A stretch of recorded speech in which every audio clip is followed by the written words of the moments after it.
in this wonderful arena. Fantastic stadium, Soccer City. So effective from outside, the orangey brown outside shell that you see. And you can see it from miles and miles around as you drive towards the stadium. This is the 7th of the 8 games to be played here. The only one to come after this is the final in 9 days' time. And whoever wins here tonight, Uruguay or Ghana, know they will go to Cape Town to play the Dutch in the first of the semi-finals.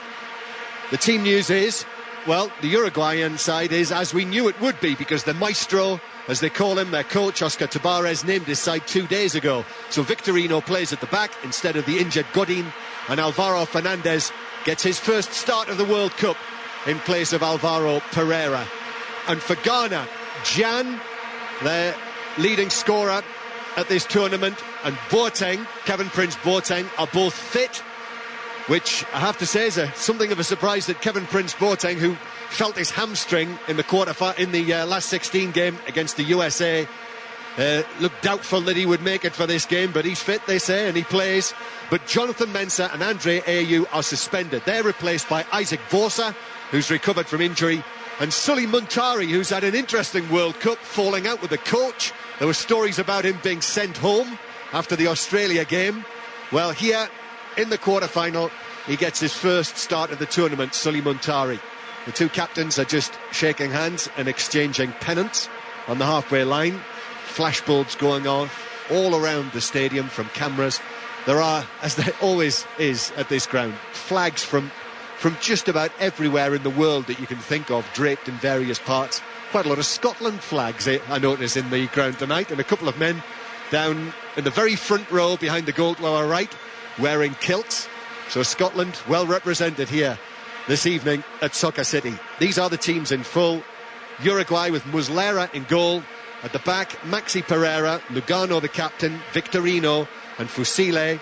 In midfield, Alvaro Fernandez, Diego Perez, Aravalo Rios, and then we believe Cavani on the left-hand side and Forlan and Suarez up front. But we'll just have a look at that once the game begins. And Ghana, Kingston in goal.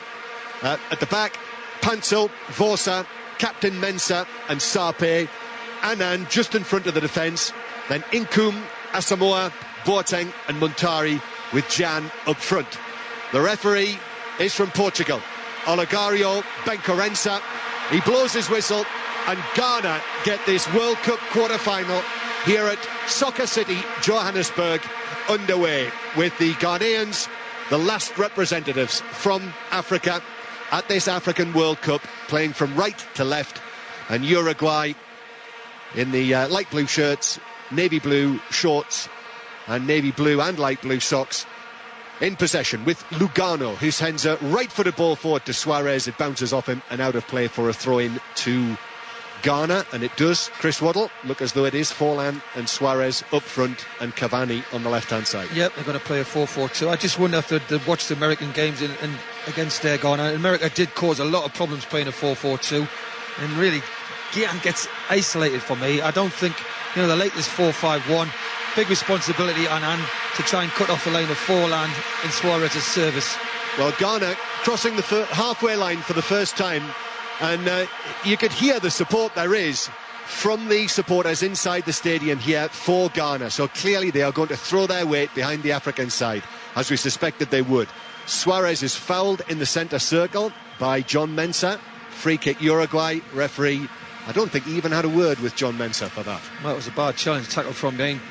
Clearly took him out, and really it could have been a yellow. I think because it's early in the game, at least have a word with him and say that's your one opportunity.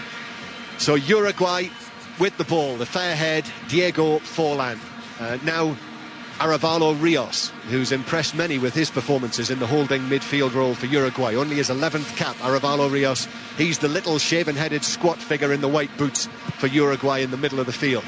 Ball is played back for Uruguay into their own right-back area.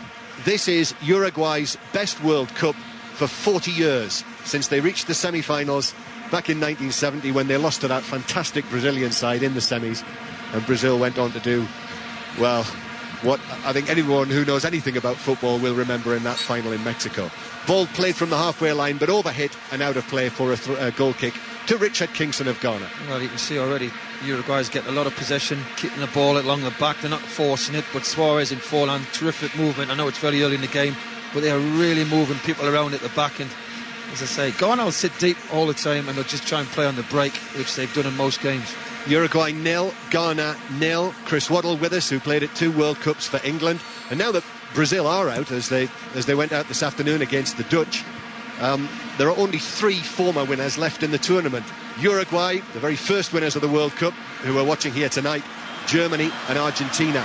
As Forlan carries the ball from the halfway line, this is dangerous, but plays it a little wide for Alvaro Fernandez. Reaches though, crosses. Kingston doesn't reach it at the near post, allows it to go over his head. It was whipped in by Alvaro Fernandez, but right over his head and out for a throw-in on the right-hand side. I'll tell you what, Forlan did ever so well, picked up his own half, went past 2 players, he just overhit the pass wide to Fernandez. Decent delivery, but Cavani make a run from the left-hand side across the near post. He just rolls it in the near post. That would have been the opening goal. 3 minutes played, still 0-0, and Uruguay back in possession again, but the red and yellow shirts of Ghana, which I would describe as garish, but I know some are quite fond of, come forward with Kevin Prince Boateng now in the yellow boots, who swings the ball out towards the right-hand side. You remember Kevin Prince Boateng scored the first goal against the USA, and now here's John Pansel over the halfway line, and waits and then plays it up to Jan, who appears on the right. Was a little bit of a doubt, Jan, for this game with an ankle problem, but he's okay and he's able to play. But Ghana have lost possession and it's out for a throw to Uruguay halfway inside their own half. Well, they're attractive side on the eye. They get a lot of players behind the ball, very close to each other. They play little giving goals, little triangles. They always say the same problem they've got. They isolate the striker.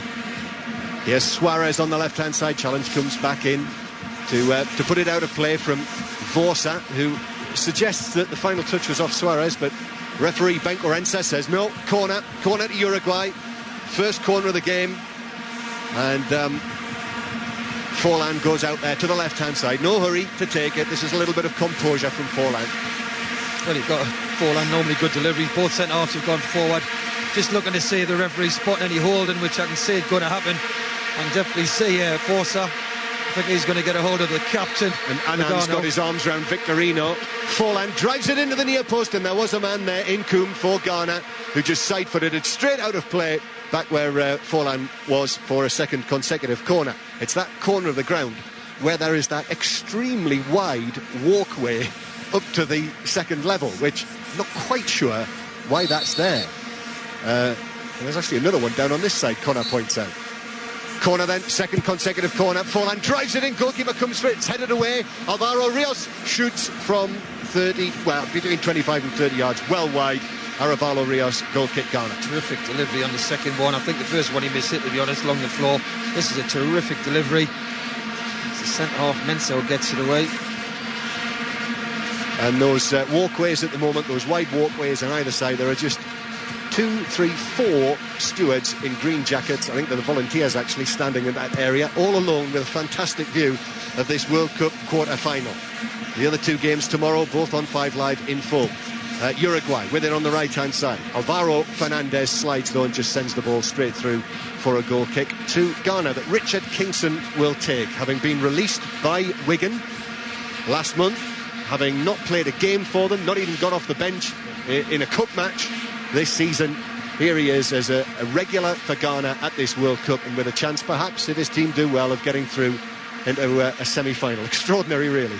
Well, it is when you think about it. I mean, but it depends on the league you play in, John. You know, the Premier League has a lot of crosses, it's very fast, and maybe he found that difficult, but in this tournament he's played very, very well. His 83rd cap tonight for Ghana, Richard Kingston. His goal kick is headed out of play by Alvaro Rios. So a throw in to Ghana on the halfway line. I think quite a number of the seats have filled up, but it'll probably be getting on for 10,000 short of capacity, I would have thought. But decent atmosphere inside the stadium, although I'm told, as I suspect you have as well, Chris, that the people who've been here for a match tell us that the atmosphere is actually much better when you're sitting further down at a lower level inside the stadium. By the time you get up to where we are, it sort of disappears. Mind you, you can hear the vuvuzelas. Free kick to Ghana on the right. Muntari to take it. His first start of this World Cup. Sully Muntari of Inter Milan. once of Portsmouth, waits, just stands off the pitch and will come onto the field to sweep it in, left-footed into the area where it's headed out, and it comes out and is taken down, and then the shot from Asamoah through a crowd of players, but 6 yards wide of the goal, and it's a goal kick, and it's still 0-0. That's the first shot I was talking about before the game kicked off. They do shoot from ridiculous angles, ridiculous distances, really, and that was the first one. We'll probably see another 4 or 5 of them tonight. So Uruguay 0, Ghana 0. I mentioned, the pressure, the expectation of the two countries involved here, when Uruguay, such a long time since they have done this well in a World Cup, and Ghana, the possibility of being the first African team to reach the last 4 at a World Cup. It's a little bit like, I feel, the Paraguay-Japan match that you and I watched the other afternoon. I just hope that the occasion doesn't get to the players out there. Well, so far you'd say Uruguay have settled pretty well, but it's like anything, John. When you get to this level in the tournament, in the games, you say they're not normally in this position in the competition. You need an early goal, and it makes sure that team come out, and then you get an exciting game. Certainly looked that way as far as the TV pictures that we were watching as we sat here in the stadium this afternoon, when Holland came from behind to beat the Brazilians by 2-1 as the vuvuzelas, and they give it that rhythmical blowing of those plastic horns all around the stadium, with Uruguay in possession inside their own half. 0-0 with almost 10 minutes played. Uruguay and Victorino play it forward from the back, and Cavani on that left-hand side. Cavani goes for a right-footed ball over the top, looking for the run of Alvaro Fernandez, but it skids away off the surface and behind for a goal kick.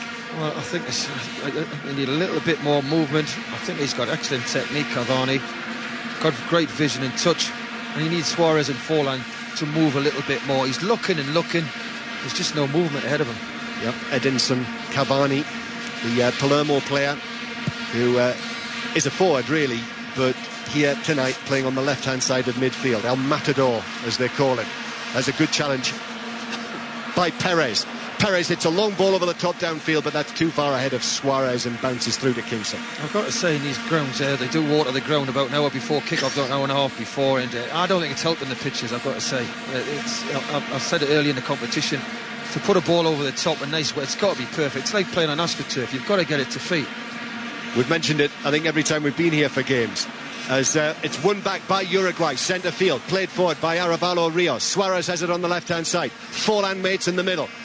Suarez does well, beats his man, shoots goalwards, but straight between the eyes for Kingston to pat it down and hold it. He was going for a curler, I think, going for the ambitious, going for the spectacular, but straight at the goalkeeper. Well, better movement. He got in behind the centre half. That one's gone. That's a long ball. As I say, skids through for Ghana. It's gone out of play, but Suarez a little bit better movement, gets himself an angle, maybe hard and low. Kingston pushes it to the side. Forlan's coming in at the far post. I was going to say, we've mentioned it every time we've been here, how quick this pitch appears to be. Almost as quick as those greens you were playing on yesterday at the Wanderers Golf Club.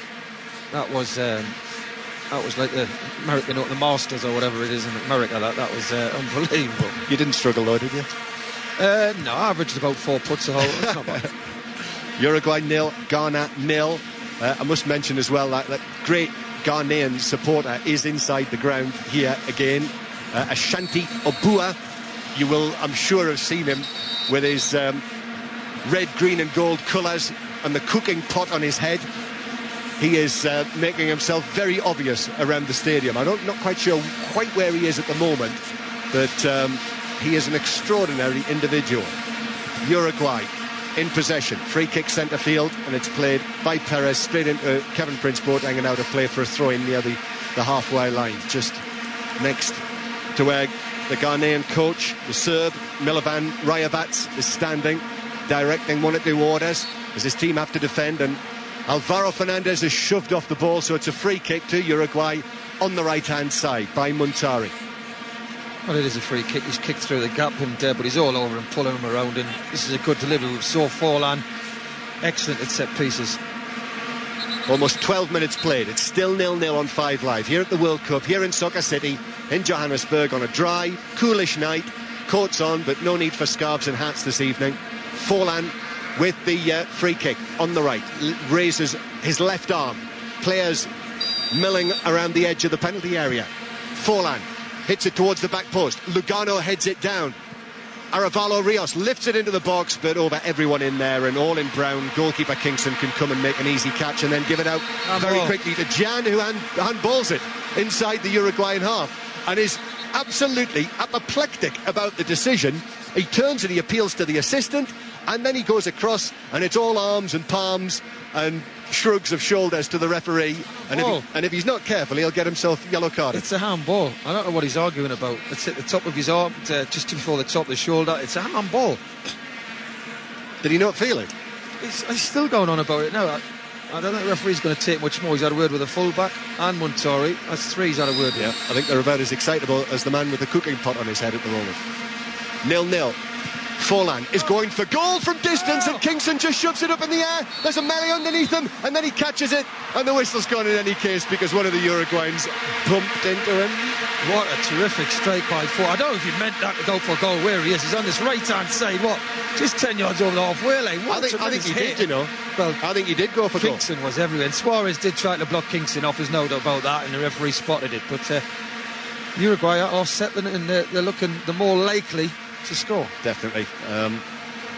However, still 0-0, and that man Jan up front has shown so far at this World Cup that he's capable of coming up with the goals for Ghana, albeit two of them from the penalty spot, but he's generally made a nuisance of himself. That important goal in extra time against the USA up in Rustenburg last weekend, they got them this far.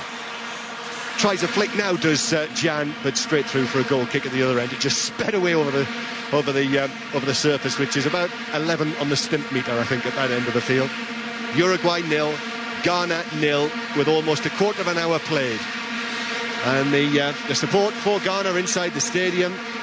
Jacob Zuma is inside the stadium here tonight. On our screen here, we can see him just sitting in front of Sepp Blatter. And incidentally, as a ball is played over the top for Uruguay towards Suarez, who takes it down. It wasn't cleared by John Mensah, and he's played it off the Ghanaian captain, Suarez, for a corner for Uruguay from the right. Well, that was a long goal kick, wasn't it? And it was like the one Germany scored against England. It went straight over the centre horse, and Mensah responded quickly to poke the ball away for a corner.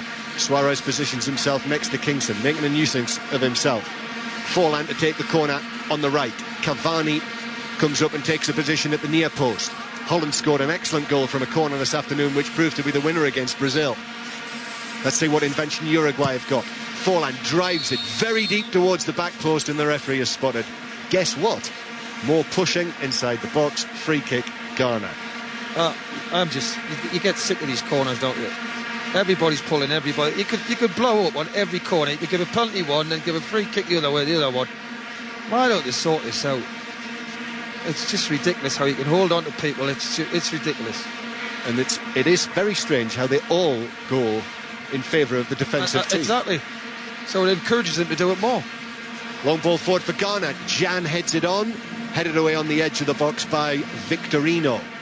And now Cavani with it on the left-hand side. Plays it in field. Aravalo Rios is tripped. Free kick, Uruguay. Still 0-0 on 5 Live. Forlan now in the centre circle. That is absolutely glorious from Forlan. What a piece of footwork that was to take him around his man and play it forward, but then via a deflection through to Kingston. Well, he's a great spark so far in the game, isn't he? Terrific footwork there. It's Boateng, he sent the wrong way. Unfortunately for the through ball to Suarez, just slight deflection takes it through to the goalkeeper. Must mention the fact that the support for Ghana, Nelson Mandela, has actually sent the Ghanaian squad a good luck message today and has actually invited them to come and see him at his residence tomorrow, which is a big call the day after a World Cup quarter-final. Let's see if you can get them out of the casino. well, yes, we'll leave it at that, shall we? As the ball is played forward from Pansel and then blocked out of play for a throw into Ghana halfway inside the Uruguayan half. We had an interesting conversation last night about how many Premier League players have played well at this World Cup. And I think you could count them just about on the fingers of one hand, but Pansel is one of them. As Uruguay come forward, that Ghanaian attack breaks down. Forlan making a nuisance of himself again, and the covering challenge comes across and puts it behind for another corner to Uruguay. Well, it was a corner. I meant to say he didn't. It was. Forlan got it right, but they can't get close to Forlan. He's dropping into that little pocket behind the midfield, really, where Anand should be more aware of him and picking him up. But the movement to the front too, especially Forlan's been excellent so far. Forlan to take it. It's the usual routine. Suarez in the 6-yard box. Cavani comes to the near post, and Victorino is in there as well. And Lugano. Here's the delivery. Flicked on. Headed goalwards. Blocked by Kingston on the line. I think Cavani got the decisive touch in there, but it was straight at Kingston and almost hit him. Just made a reaction save, pushed it out, and it was cleared away. Well, it was. I think it was actually come off, I would say, gone in. Defender, hasn't it? Yep. Mensah. Yes, it's come off Mensah. It's a great reaction save, isn't it? It was a near post flick by Cavani. Terrific save by the goalkeeper. Hit the defender straight at Kingston, but if it had been either side of him, it would have been in the net. It would have been an own goal, but it is still Uruguay 0, Ghana 0. I think what's good, John, as well with the Uruguay is that they actually are pressing all over the park, aren't they? They've actually thought, look, get after this team. We're not going to let them just put the foot on the ball and play it round. We know if we get this back four, we're going to get chances. Isolate the centre forward, Gian, which they've done, and Uruguay really are dominating this game. 0-0, and having mentioned Ashanti Abua with his cooking pot on his head and his painted face, I was talking to a couple of fans from England who I should name actually. It was after one of the games earlier in the week.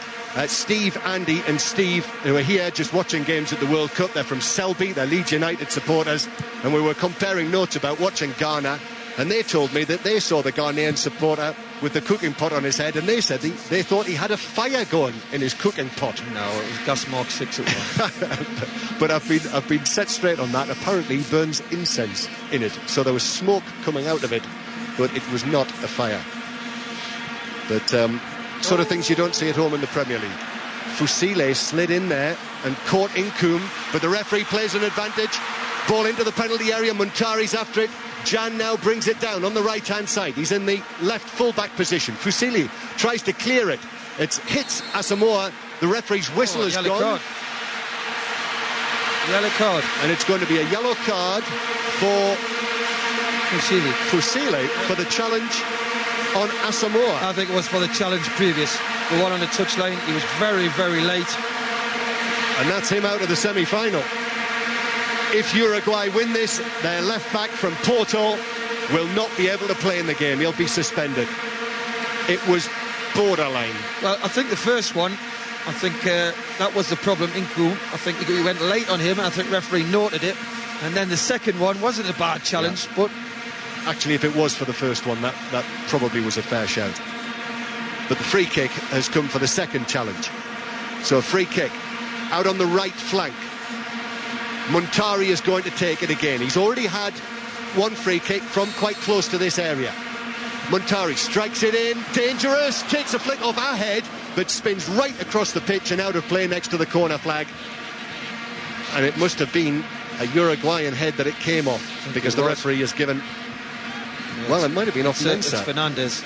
Alvaro Fernandez, yes, the final touch. Just gets the final touch and it goes off for a throw-in. A great delivery by Muntari, left foot. 20 minutes played and it's 0-0. Throw-in taken, Asamoah. Then Incoom gets a touch. Cleared away by Uruguay towards the halfway line. And Boateng actually plays it back into his own half. Ghana haven't really got going yet in the game. Uruguay have been the better side, Chris, over the first 20 minutes. Well, I think the teams who've caused Ghana problems, USA definitely after the first half hour, and Germany, I think, who played a high tempo. They used the width very well, and they pressed this team. And I think Uruguay have done the homework. Uruguay 0, Ghana 0. And it is Ghana with Asamoah, who turns away from Fusile, but then Victorino is able to play it forward, and then it's hit long downfield by Cavani, and that was way ahead of anyone in a light blue shirt and out for a throw-in. I don't know what he was looking at there. I don't know if he's got a friend in the crowd or something, but he definitely saw someone in a blue shirt. Well, the Wags are here, aren't they? Yeah, maybe. Well, there you go. We saw them when they came out in their suits, waving to their wives and girlfriends in the crowd, the Uruguayan players. As Uruguay take possession again with Perez of Monaco. Turns with Incoom herring around one of the impressive youngsters in this Ghanaian side, Samuel Incoom. Aravalo Rios as well. helps his team out, actually. It was after it was almost given away. And then Suarez is fouled and it's a free kick. I think what you're going to see now is you're going to get the Uruguayan players, look, they're going to say, look, there's a challenge, you didn't book him, you booked our guy, and this is going to go on now for the next 5 or 10 minutes. The referee hopefully will speak to the captain and say, look, I don't want any of this. I made a decision earlier.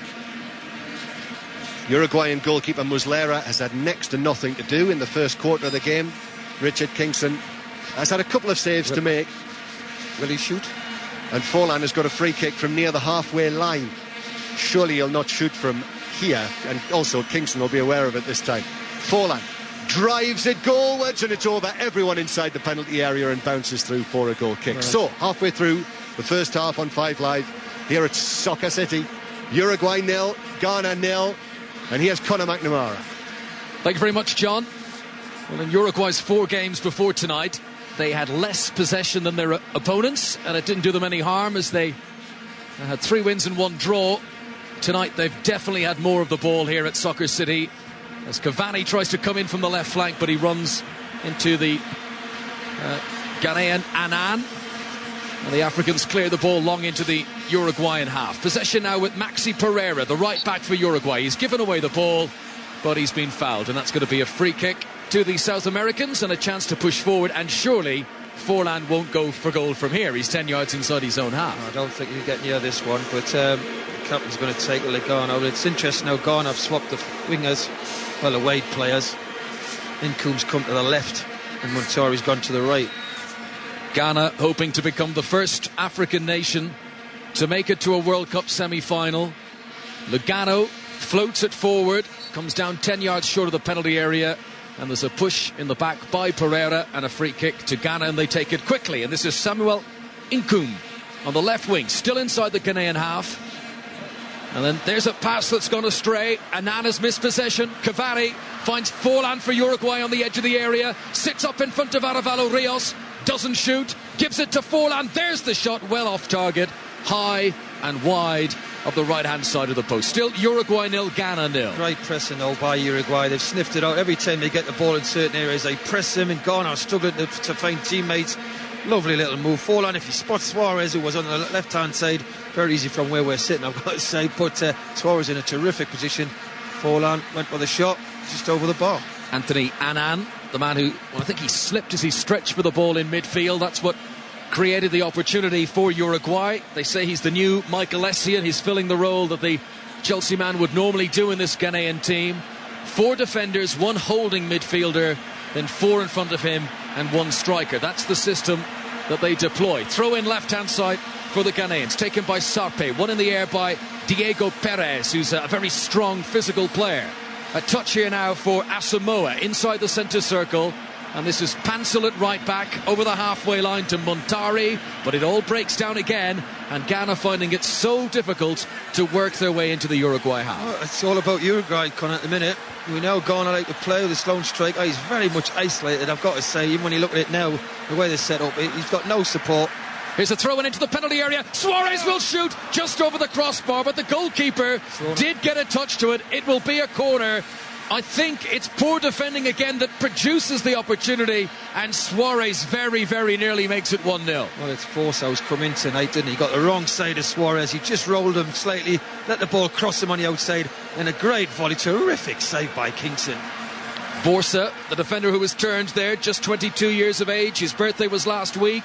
The man he's replaced, Jonathan Mensah, is only 19. It's a very young Ghanaian side here against some experienced players from Uruguay, like Forlan here, taking the corner. Brilliant delivery across the 6-yard box. Headed away. Aravalo Rios for Uruguay. Midway inside the Ghanaian half. Uruguay playing left to right as we look down. Cavani now. Right corner angle of the area. Tries to give it to Forlan, but it's gone out of play. And a throw in to Ghana. Still 0-0. Chris Waddle. The captain's gone down off that corner. He's just gone down. He's asked the referee for treatment. Lugano. He's felt awkward more than anything. There's a big collision. Borsa fell on top of him. There's a big collision as you see it. Yeah, he lands. Yes, he's landed on him heavy. He might have a slight dead leg. The referee said, look, if you want treatment, get off the field. Isaac Forza, the defender who fell on top of Lugano there. He may be only 22. He is a big, big lad. He's 6'5" tall, and he's every bit as wide in terms of what you'd expect his physique to be. And he landed on top of Lugano, who is still feeling the effects. stretching his right knee, but back in position now in a central defensive location for Uruguay. 0-0 here on 5 Live. The winner of this game will play the Dutch in the semi-finals. And here goes Suarez down the left-hand side, sprinting to keep the ball in play, which he does at the byline, and it's put out for a corner by John Mensah.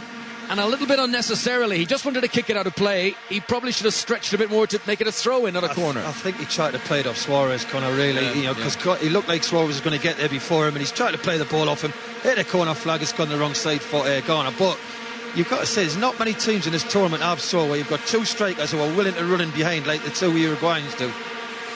So Forlan places the corner at the heart of so much that Uruguay do. The number 10 with the blonde hair, and he raises his right arm in the air as a signal. It's to roll it short to Arevalo Rios. Back to Forlan. Chips it now towards the back post. Suarez had a bit of space. Vorsa did well to get there ahead of him and head the ball away. And Ghana still haven't quite cleared their lines, but they will do now as the ball comes off Asamoah and off a Uruguayan player, Perez. And that's going to be a throw-in to the Ghanaians' left-hand side. I've got to say, the quality of the balls from Forlan coming in have been very, very good. But give Ghana credit, they've dealt with everyone so far. I mentioned the Ghanaians, the youngest squad, average age here at the World Cup. A lot of them played the Under-20 World Cup last year. And if the senior team are called the Black Stars, the Under-20s are called the Black Satellites, and they won that competition. Now that's a great attempt of a pass from deep in midfield, looking to set away Nkoum down the right wing, and it was just about intercepted by Georges Fusile, the left back who will miss the semi should Uruguay go through, having picked up a yellow tonight. Gian's on the ball, the man who's scored the goals for Ghana so far in this tournament. He's looking to try and win a corner. Ball remains in play. Nkoum will cross from the left, and now it will be a corner as the ball goes up. Victorino, corner to Ghana on the right-hand side. Well, a lot of twist and turning over that far side, that right-hand side. And Victorino was a poor clearance, really. He should have kept that in play, at least, or put it out for a throw-in. Now the big two, especially the big centre-halves coming forward. Vorsa. Momentum building in the stadium. This corner to Ghana. We saw on our TV screens pictures of the Ghanaian bus arriving here at Soccer City. They were all singing as they got off the bus. Here's the cross. Vorsa's header is just wide. He really got up and he hung in the air like a basketball player, but Vorsa's header looked to be mere inches over the top left crossbar. Well, Cavini went with him originally, but it's the captain of Ghana who's standing in the space. And what a great header from the big guy at the back there. And really, he'd be disappointed he hasn't hit the target. Vorsa has not scored an international goal yet. What a time to get your first one in a World Cup quarter-final. He had the beating of Lugano, who's good in the air, the Uruguayan captain. And really just a few inches too high.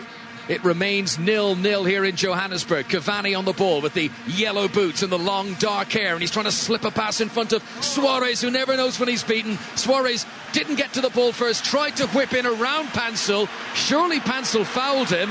Play continues though, and here come the Ghanaians, and it's Kevin Prince Boateng. Shouts in the middle, shot is just wide of the post. Two chances within the space of 2 minutes, and suddenly Ghana have come to life in this quarter-final. Well, Gian, what a great counter-attack. Suarez looking for the free kick. A lot of the Uruguayans switched off. Oh, terrific ball across. Hits it first time, doesn't hit as well as he likes. Maybe the goalie would have saved it. Just goes past the post. 3 goals already at this World Cup for Asamoah Gyan. He just needs one more to match Roger Miller's African record of 5 career goals at a World Cup. He did score in 2006. He's been quiet tonight, but that was alertness to get in the position, and his shot was not far wide. Well, that's what they've been waiting for. Let's be honest, Ghana, they play very defensive. They like to play counter-attacking football. And a lot of the Uruguayans switched off. They thought it was a free kick to Suarez up the end of the field. Uruguay, the smallest nation left in the World Cup population-wise, just over 3 million. Before this, the smallest nation to get to a quarter-final in the past, Republic of Ireland in Italia 90, and the population in those days was less than 4 million, and beaten by the host Italy. There's a long clearance by Richard Kingston, the former Wigan and Birmingham goalkeeper, lands inside the Uruguayan half, and there's pushing, I think, by Kevin Prince Boateng. And that's going to be a free kick to Uruguay, who had a very good spell for the opening 25 minutes, Chris, but they're feeling the pressure a little bit now. Well, they've come off the pace slightly. They've put a lot of legwork in, haven't they? But I still think I still think with the front two, the form they've shown so far in this game, they're definitely going to score Uruguay. By the way, around the stadium, there's several sections. One down on the right here, section on the far side, on the left by the corner, of what I'm pretty sure are Koreans in their red tops. And, of course, Uruguay beat Korea in the second round. These Koreans clearly had booked the tickets already and decided they were going to come anyway, and they've come in their colours. But very large amounts of them. As Inkum wins possession for Ghana, wearing predominantly red with a bit of yellow as well tonight. So they'll take the support of the South Koreans. And the ball hit one of those electronic advertising hoardings, and I thought it had disconnected it there for a moment, but it's burst its way back to life. Possession with John Pansel, the Fulham defender. Right-hand side on the halfway line for Ghana, sends one down the right flank. And the referee, assisted by the linesman, has awarded a free kick now to Uruguay. I mean, Kuhn giving away a free kick. I mean, it amazes you in every game you watch, don't you? You keep talking about they're not going anywhere. They're back to goal. He's in a difficult position, and he gives away a silly free kick which gets everybody back up the field.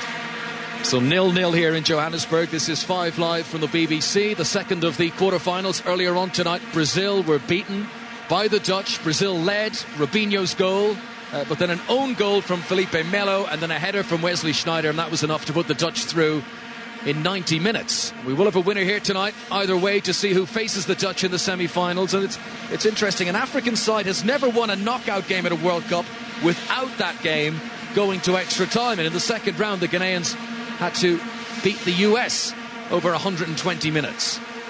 Also, the fact it's 0-0 means that Uruguay have only let in one goal in the competition so far. Their keeper, Muslera, has to slide out 12 yards off his goal line, but he gets there ahead of Jean, and that is possession for Uruguay. And the goalkeeper in his lime green goalkeeping outfit clears towards the halfway line, but Ghana beginning to win those battles in midfield. And this is Inkum passing into midfield to Asamoah, who plays in Italy with Udinese. Up from left back is Sarpe. He's got Montari in front of him. Perez tries to get in, and Maxi Pereira is beaten to it as well. It's going to fall to Annan. He took too long to steady himself. The shot was closed down, and Uruguay are able to clear it away. I guess that Annan's a famous name in Ghana, as he shares it with the UN ambassador Kofi. And Sully Montari here tries to chip the ball forward for the Ghanaians, and that goes out of play for a goal kick to Uruguay away to our left-hand side. So it's Uruguay 0, Ghana 0. Chris Waddle. I just think, as you say, Ghana's just starting to come back in, just over the half-hour mark. They're starting to press a little bit. They're picking second balls up in the middle of the park, getting good possession, and now they've started asking a few questions. When they beat the USA in their last game, Ghana became just the third African side to reach the last 8 of the World Cup. Senegal have done it in the past. Cameroon did it as well. And Chris knows all about that, of course, from Italia 90. You did mention earlier on, Chris, a good story about the Bobby Robson and the Cameroon singing in the tunnel. Have we time for that? I'll save it for later. All right, OK. 0-0 here on 5 Live at Johannesburg, and Maxi Pereira has possession. Exchanges a pass with Alvaro Fernandez, who came on as a sub against Mexico and South Korea, but he's in from the start tonight, playing on the right in midfield. I mean, out-muscled here by Sarpe. That might have been a handball off Anthony Annan. Uruguay trying to get it up towards Forlan, and the linesman's flag is raised. Free kick to Ghana. Still got that threat when you've got players like Suarez and Forlan, who are proven goal scorers. They've always got a threat. Well, Forlan and Suarez at club level this season, between them 80 goals. Here at the World Cup, they have scored 5 times between them in the 4 games before tonight. This free kick, and the goalkeeper Kingston is going to come out of his penalty area to take it. Takes his time over it as well. Here it comes, right footed now, straight down the centre of the field. Too high for Kevin Prince Boateng, too high for the teammates, and it goes all the way out for a goal kick to Uruguay away to our left. So Uruguay in the sky blue shirts, and Uruguay are going to make a substitution. I think they've got an injury problem or something. We'll just keep an eye on that. There is a bit of activity down in the technical area, and now finally one of the players is taking off his tracksuit. Play continues in the meantime. Uruguay in their sky blue shirts, and Ghana in their sort of Roy the Rovers red and yellow stripes. Played forward by Fusile, but it's a wayward ball onto the chest of Sarpe, one of the veterans of this Ghanaian side. They're a young squad. The average age would be much lower if Hans Sarpe wasn't in there. He turned 34 last week. Here comes Kevin Prince Boateng down the left, but Aravalo Rios, as he's been doing all tournament, defending in front of the back four. And look, here he is again, trying to close down Annan. possession with Ghana. Pansel, early ball to the right wing to Nkum. Here comes the cross. Gian gets up, too high for him. Kevin Prince Boateng tried to attack it as well, and didn't Victorino do well to clear the ball away? Well, Scotty's coming on. It's the captain, Lugano, who, remember, earlier in the match, he jumped for a corner, he fell to the ground, and big Isaac Vorsa fell on top of him. So this is a significant juncture in the game now, with less than 10 minutes to half-time, and Uruguay's captain, Diego Lugano, being replaced by a much more inexperienced player in Andrea Scotti, who plays his club football in Chile, and a big moment now for the number 19. Ghana have possession. Nkum on the right-hand side. Good closing down by Cavani. And that will be another throw-in to the Ghanaians. It's just about level with the corner angle of the penalty area on the right-hand side. Thrown in towards Gian. 2 of his 3 goals have been penalties. And this is Nkum with some quick footwork. Back to Pansel. And back now to Quado Asamoah in midfield. Here comes the ball. Low trajectory. Montari at the far post. Heads across the face of goal and wide. That was a brilliant ball into the penalty area. And Montari, well, he did his best, but it was off target. Terrific ball by Asamoah, wasn't it? He really hit that top of his boot, laces it right across the far post, and Montari really should have done better. And Uruguay still sorting themselves out, really, with Scotti having come in on for Lugano. I wonder, will Ghana try to profit from high balls into the penalty area, because that is Lugano's strength, and Uruguay without him now. Gian is tackled by Scotti, who was very solid with that challenge. Might run clear for Kevin Prince Boateng here, trying to close down Maxi Pereira, bundles into him. Referee says that's a fair challenge, but Prince Boateng can't keep it in play, and it's a goal kick to Uruguay, still 0-0. Well, obviously a big loss to get the captain off Lugano. And Scotty's come on, he's just 2 tackles which he won, which will get a little bit of confidence. But you've got to say, the last 8-9 minutes, Ghana's really pushed this Uruguayan team back, and the 2 forwards now of Uruguay are getting isolated and not getting any service. Picture on our television screens of Lugano, who's now sitting on the bench, and he's got heavy strapping and what looks to be ice strapped onto his right knee. It's not just tonight. Should they get through to the semis, Uruguay, they won't want to be without Lugano. They're already without Fusile, who's picked up another yellow card tonight. And just a reminder for everyone, the amnesty for the yellow cards kicks in after the quarter-final. So if you were to pick up a second yellow in the semis, you would not miss the final. But if you pick up a second yellow in this game, you do miss the semis. Uruguay have come down the other end. They have a free kick, which is a long way out. It's midway between the halfway line and the edge of the penalty area. But Forlan is placing it delicately. This is definitely a shot. It was interesting. Suarez was going to the referee about getting the centre-half booked, and the crowd started booing. So Maxi Pereira standing as well, but surely just for show. Here comes Forlan. Oh, he's rolled it to Pereira, but too far in front of him, and they've outsmarted themselves. Ironic noises from the crowd. Well, obviously the crowd are obviously favouring up Suarez, and they've just had a little bit off the ball. Suarez and Vorsa, he's tripped him up, he fell over Vorsa, he's jumped up, he's not happy. And the referee's going to come over and have a word with Isaac Vorsa. Now, does he want to talk to Suarez as well? Vorsa went to ground, and then he did a very straight, he just tried to flick his body around as if he'd been tripped. And Suarez, as you can imagine, was not happy with that. And the referee needs eyes in the back of his head. But he's warning both players here and saying there won't be a second warning. Suarez doesn't like that. He says, I did nothing wrong. Well, I mean, you don't want to see it. All this play acting and trying to get people sent off. It's terrible for the game. There's been a lot of it at this World Cup, worse, Chris. Conor, it's getting worse. Yeah, there's been a lot. And particularly the poor Chilean sent off against Spain. That's the one who my heart went out to the most. Ghana have possession here. It's 0-0 on 5 Live. 4 minutes to go to the break. To see who plays Holland in the semi-final of the World Cup. This is Kevin Prince Boateng. Good ball, floated to Nkum on the right wing. Tries to take a touch around the fullback. Gets in around him as well, but the cross is headed away by Fusile. It comes down for Pansel. Ghana might be able to resurrect this attack. Nkum, though, has fouled one of the defenders, and that's going to be a free kick to Uruguay and a few boos around the stadium. Well, treatment is going to be needed for Fusile. Fusile's, that was an awkward landing. I don't know why the crowd's booing. I wouldn't say that was diving. That was heavily landing then. And his teammates are concerned for his neck. Yes, it was a terrible fall. His legs just taken out from under him. And he's not opening his eyes yet. He might well be concussed. We're just getting to see a replay of it here on our screens, Chris. Yep, it goes right over the top of the shoulder of Incoom, and he falls very, very awkwardly, and that'll have hurt, there's no doubt. But I don't know what the crowd are thinking, whether he's thinking he's playing. You can't play act like that. No, he has literally fallen on his head, and his neck twists as the rest of the body crumples down on top of it. And a bit of concern here for the Uruguayans as their fullback Jorge Fusile, well, his arm didn't do much to break the fall, and he's come right down on his neck, and it does look to be a nasty. He just goes out cold. He doesn't move. Once his body hits the ground, he's slump, and he comes down from a long way. So a break in play here. Uruguay 0, Ghana 0. A reminder coming up tomorrow on 5 Live: Spain against Paraguay and Germany against Argentina. What a quarter-final that is going to be. Thankfully, Fusile is back up at his feet. He's probably not quite sure what day it is, but looks like he wants to come back on.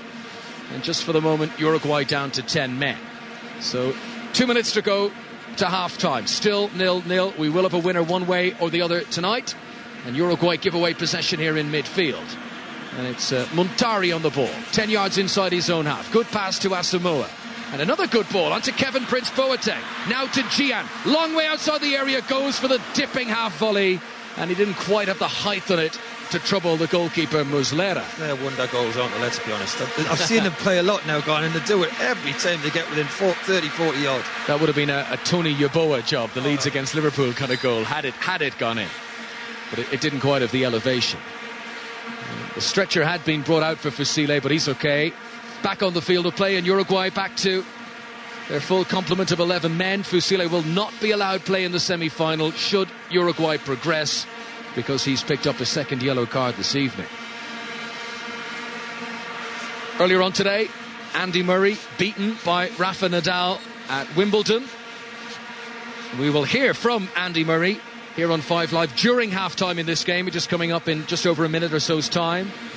Other news, well, actually, do you know what? I won't even spoil it for you. Mark Chapman will be filling you in. A couple of transfers in the Premier League today as well. Luis Suarez rolls a low ball into the penalty area. For once, Forlan wasn't on the save wavelength, and it carries through to Kingston. Chris Watt. Terrific strength though by Suarez to hold off the centre-half Mensah. He gets turned. Forlan give up on their own. I don't think he thought he was going to control it as well as he did.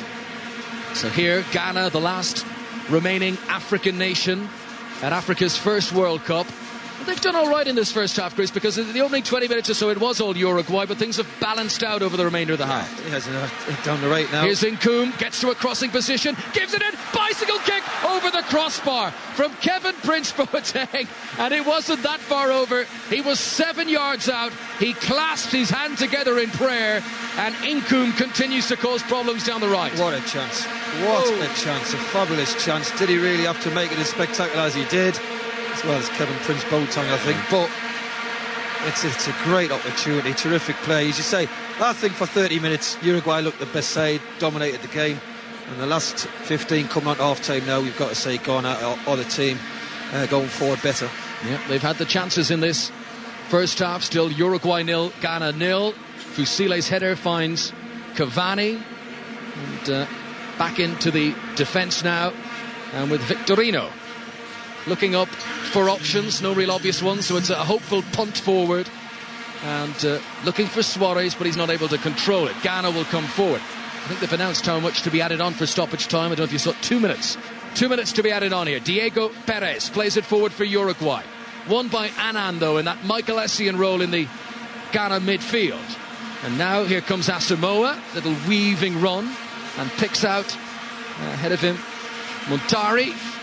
And then a pass back to Sarpé, and Ghana passing the ball around well here. Asamoah back into the centre circle to Sunderland's John Mensah, to Incoom on the far side. Anthony Annan will come forward. Good interception though, as Victorino then gives the ball away, and this is Incoom 5 yards outside the penalty area. Back to Pansil. It's high and hanging. Goalkeeper's underneath it, and Fernando Muslera makes the save.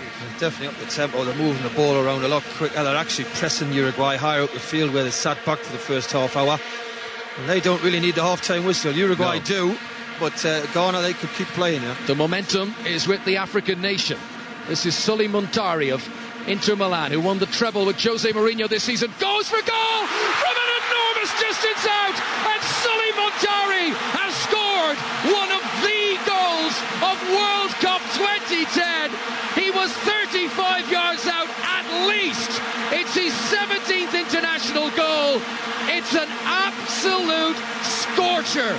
Uruguay 0, Ghana 1. Well, I'm just thinking, what was the goalkeeper looking at? I told you before, they love to shoot from distance, Ghana, and every now and again one hits its own. This was terrific strike, low. I just wonder if the goalkeeper was unsighted.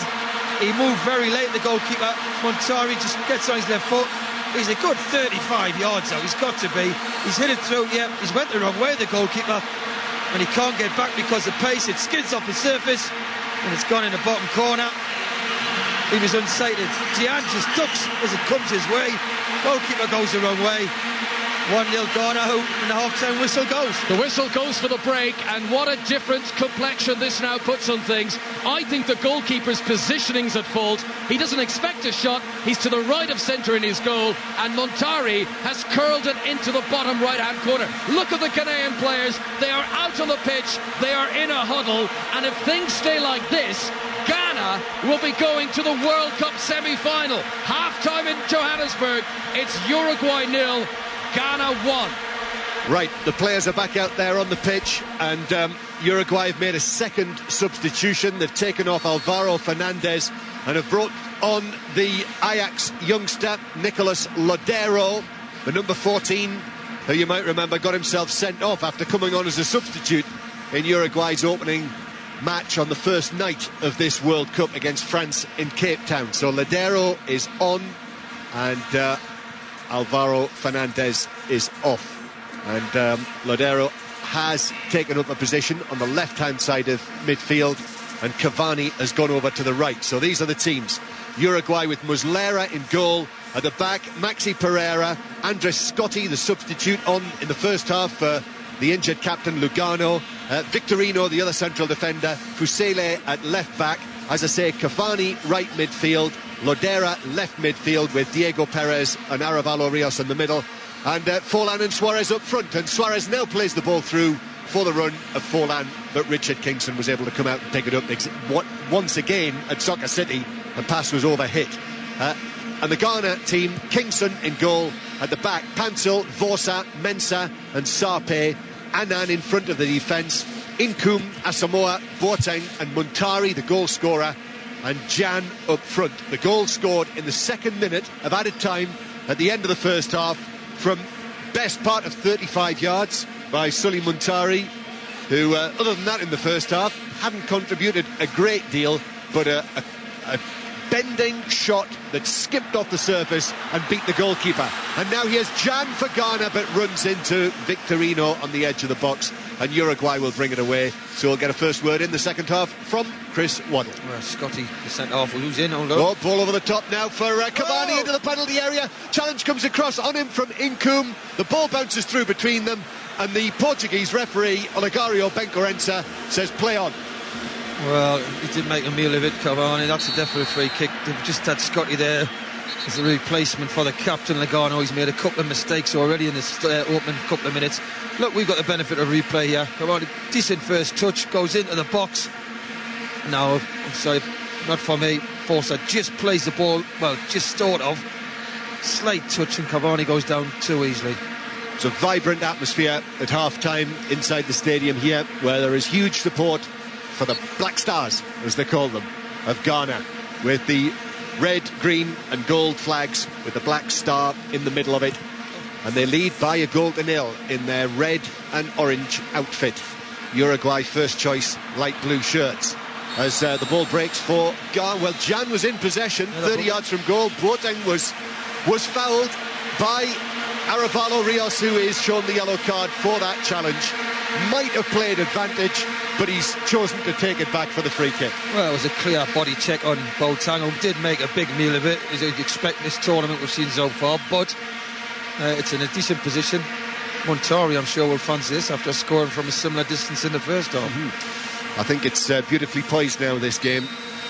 Free kick just left of centre. It's actually closer to the centre circle than it is to the penalty area, and Montari has already marched out a run of some 7 or 8 paces, and here he comes now, left-footed to strike it into the 3-man wall, and it's cracked one of the Uruguayans, Fusile, who took a bang in the first half. Actually, it's Lodero who it's hit, but he's all right. He hasn't gone to ground as the ball is played forward again, and ball in towards the near post. It's hooked away by Scotty, who slid in and cleared. And then the ball from the left-hand side for Ghana is right out of play onto this side for a throw into Uruguay. Well, the wall hit substitute Lodero, and it's actually hit his hands, and he's made as if it hit his face. Very clever again. Very cunning. Uruguay 0, Ghana 1. If it stays like this, it'll be Holland against Ghana in Cape Town on Tuesday night in the first semi-final, but it's quite finely poised. Uruguay, the better team here tonight in this quarter-final for the first 20 minutes, but then Ghana suddenly found a little bit of something from somewhere and finished the first half the better and scored the goal. Yeah, and they've started the second half at the same tempo. They've actually closed Uruguay down. They basically let Uruguay play for the opening 30 minutes, and they couldn't take the chances. They created a couple of good chances, I thought. Uruguay didn't take them. And Ghana's got stronger and stronger as the game goes on, but I'm sure with the 2 strikers they've got, Uruguay, they will get another 2 or 3 chances, and it's up to them to put them in the net. And here we are sitting in this quite extraordinary football stadium, which has had millions and millions of pounds lavished on it to bring it here. And, you know, there are all sorts of whys and wherefores about whether the money should have been spent, and, you know, that debate could go on for hours and hours. But the stadiums that we've enjoyed here in South Africa have been absolutely tremendous, and this one here is very much befitting of the World Cup final that it will host in 9 days' time. Uruguay 0, Ghana 1. Free kick to Ghana that Pansel will take. John Pansel of Fulham. Long to the edge of the area, headed away on the edge of the box for Uruguay. Picked up in centre field by Asamoah. Now to the left-hand side to Sape, the experienced left back. Ball over the top as Sape continued his run. Jan has it now in the left back, in the right back position, but Jan is challenged. Ball bounces away into the box again for Ghana, cleared away by Perez on the edge of his own box, and then further away, and Suarez throws himself to ground yet again and wins the free kick. I'm just astounded though, John, that, you know, every time Uruguay do an obvious obstruction or obvious block off, he's booked 2 players. Ghana have done it, 4 or 5 times, and he never does a thing. Free kick to Uruguay, right to the centre circle. Conor and I discovered on the eve of the tournament that Suarez has got a reputation for diving, and that's very much been borne out by the action. Forlan plays a ball down the right, intercepted, long ball downfield. Now Jan suggesting that he was blocked by Scotty, and the referee ignores it, and it's bounced through to the goalkeeper, Muslera. We're very much pointing the finger at Muslera for the Muntari goal, Chris, as another free kick goes Uruguay's way. I've got to say, I thought the goalkeeper went the wrong way. He anticipated a shot, and for all the Jan here ducked as the ball was on its way, I think the goalkeeper from that distance should have got something on that. Yeah, he was just caught wrong-footed, really. Moved to his right, ball went to his left and bent away from him. And the other thing, I think you mentioned it at the time, it really did zip off the surface, and that didn't help the goalkeeper. Very much helped Muntari, who scored the goal.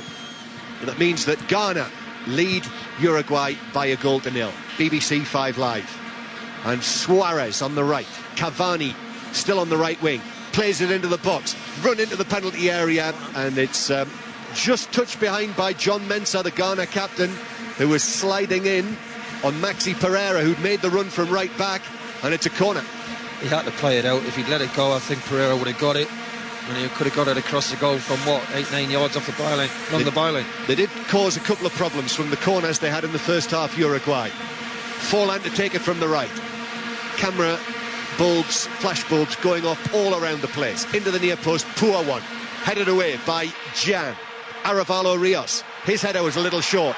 Boateng nipped in, and Ghana counter-attack here. Boateng, it's 4 against 2. Uruguayans trying to get back, and the pass from Boateng didn't find any of his teammates, and Uruguay could clear. That was a great opportunity wasted. And now Forlan, as Uruguay look to come back at Ghana. Into the middle, Lodero. Challenge from Annan is a good one. Falls though to Suarez. Suarez again. Annan in with a challenge, and that is also a good one. Suarez throws himself to the surface. Referee says there's nothing wrong with you, and there's no free kick. He spotted it this time. Uruguay again. Fusile, the left back. near the corner of the box. Infield for Uruguay. 2 Ghanaians go to ground. Fusili is fouled, and that will be a yellow card for John Pansel. Well, it's been coming. They've got away with a lot of fouls, got to say, Gordon. The referee hasn't punished. This time he has. And this is in a good position for Diego Forlan. He's got to shoot from there. Clever by Fusile. Tried to drag it back and completely suckered Pansel, who dived in. Nice and little drag back to them. He pulled them down and Pansel gets the yell in. It's just on the corner of the 8-yard box down his left-hand side. He's got to hit the target. Free kick, Uruguay. Danger for Ghana, danger for Africa. Victorino has come up from the back, just raises his hands in the air just to make Forlan aware where he is. Will it be a cross? Will he go for goal, Forlan, from here?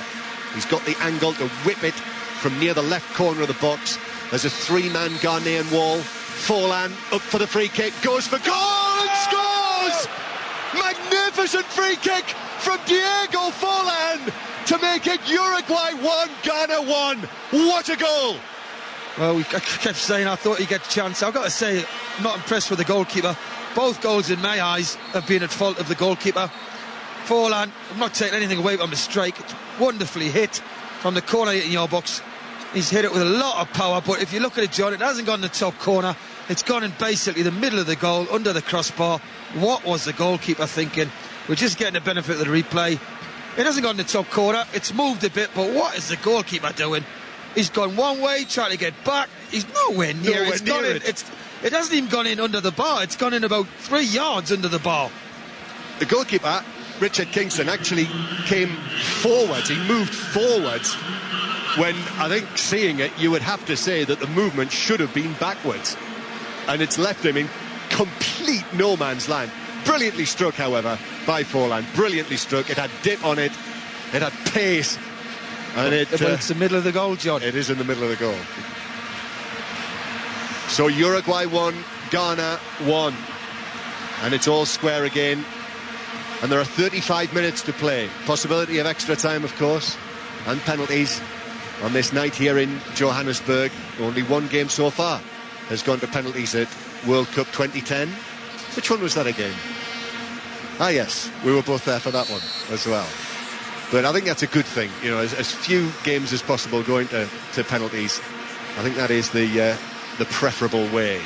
Uruguay, a free kick for, Victorino has made a deal of it, but he's got the free kick.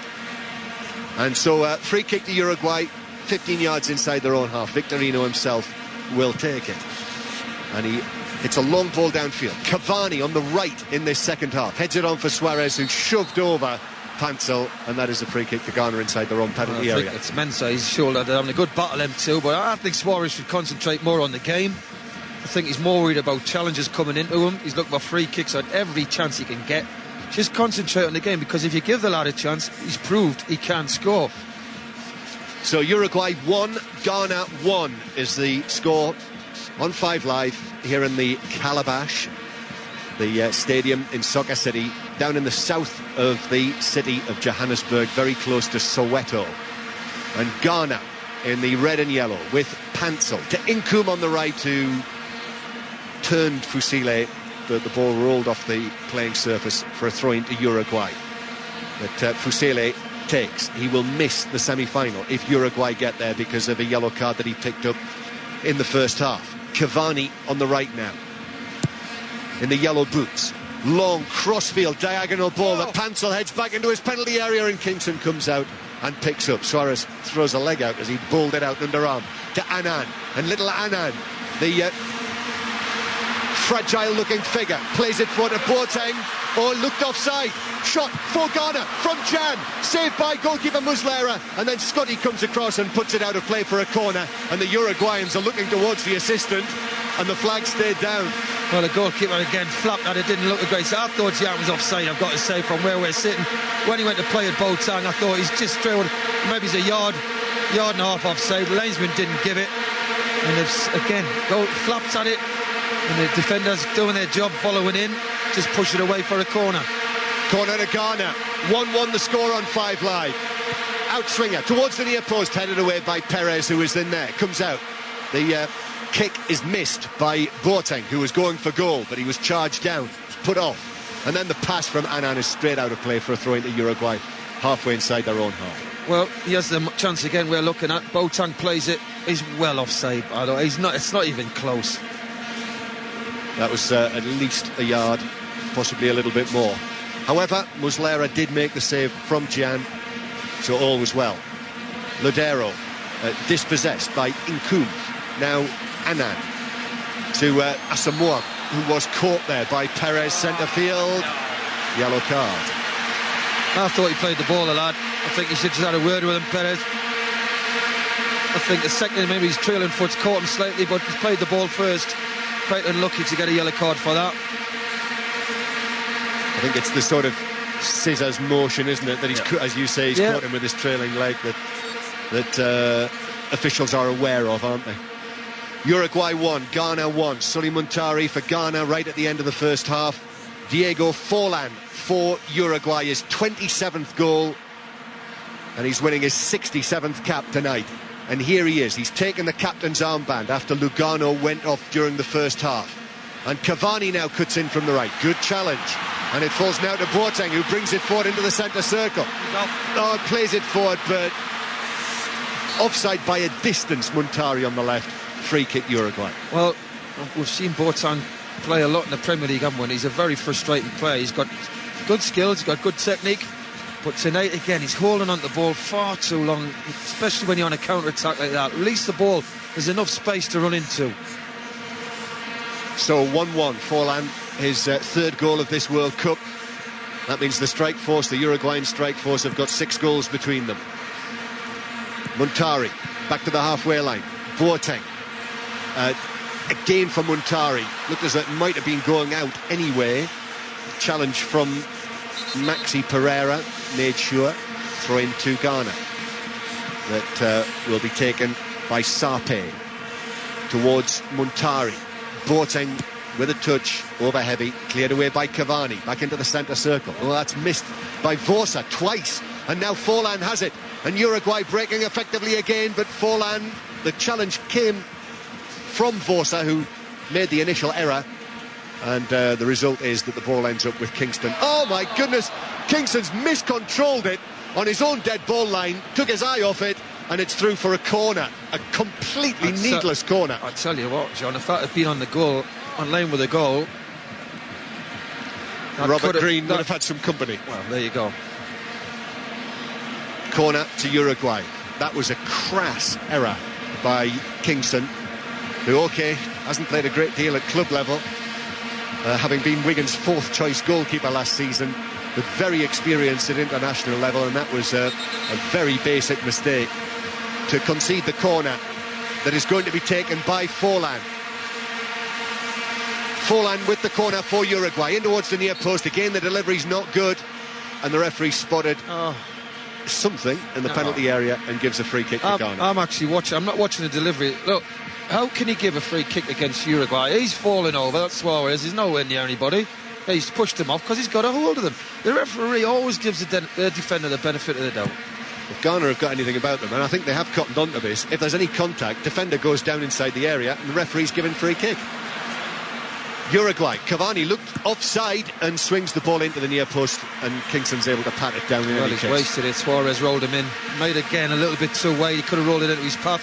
I thought Cavani had just drifted offside. Yep, that's one at either end now from both of the assistants, as the ball skids away through to Muslera, the Uruguayan goalkeeper. So Uruguay, first winners of the World Cup, twice winners of the competition in its history. 1-1 with Ghana, who are looking here to become the first African country to reach the semi-finals of the World Cup. Forlan in towards the back post, and it's put wide by Suarez from an angle, but that was a real chance, and he's hit it wide. Tell you what, Diego Forlan, the confidence he's showing in this tournament, fantastic. He's just touched it, pushed the lane, left foot, crossed to the far post, and the form Suarez has been in. I keep saying these will create chances, they'll create another 2 or 3 before the end of the game. What a ball! Kingston in no man's land again, and Suarez, for me, with his ability and goal record, should have scored. Forlan is developing into one of the players of the tournament. It's 1-1 Uruguayan Ghana.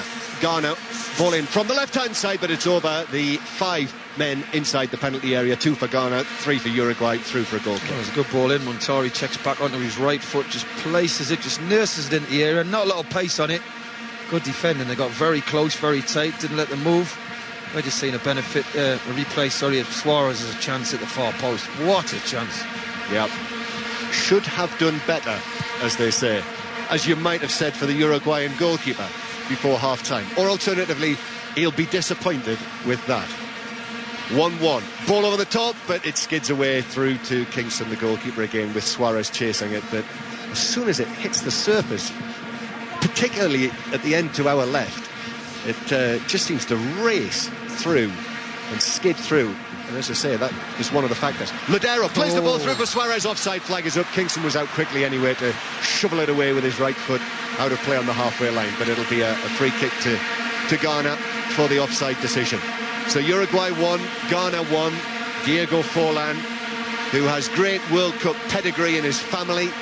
His grandfather was a coach in the 1962 finals, and his father Pablo played at the 66 finals and the 74 finals, and here he is in 2010, having scored 3 goals for Uruguay in South Africa and bringing his side back level. Diego Forlan. Free kick then, taken to the edge of the area, might open up here for Ghana. Shot from Jan, hits Fusile. Groans from all of the African supporters of Ghana inside Soccer City tonight, and it's out for a throw. Jan has one thing in his mind: wherever the ball is, it could be in the corner flag, and he'll shoot.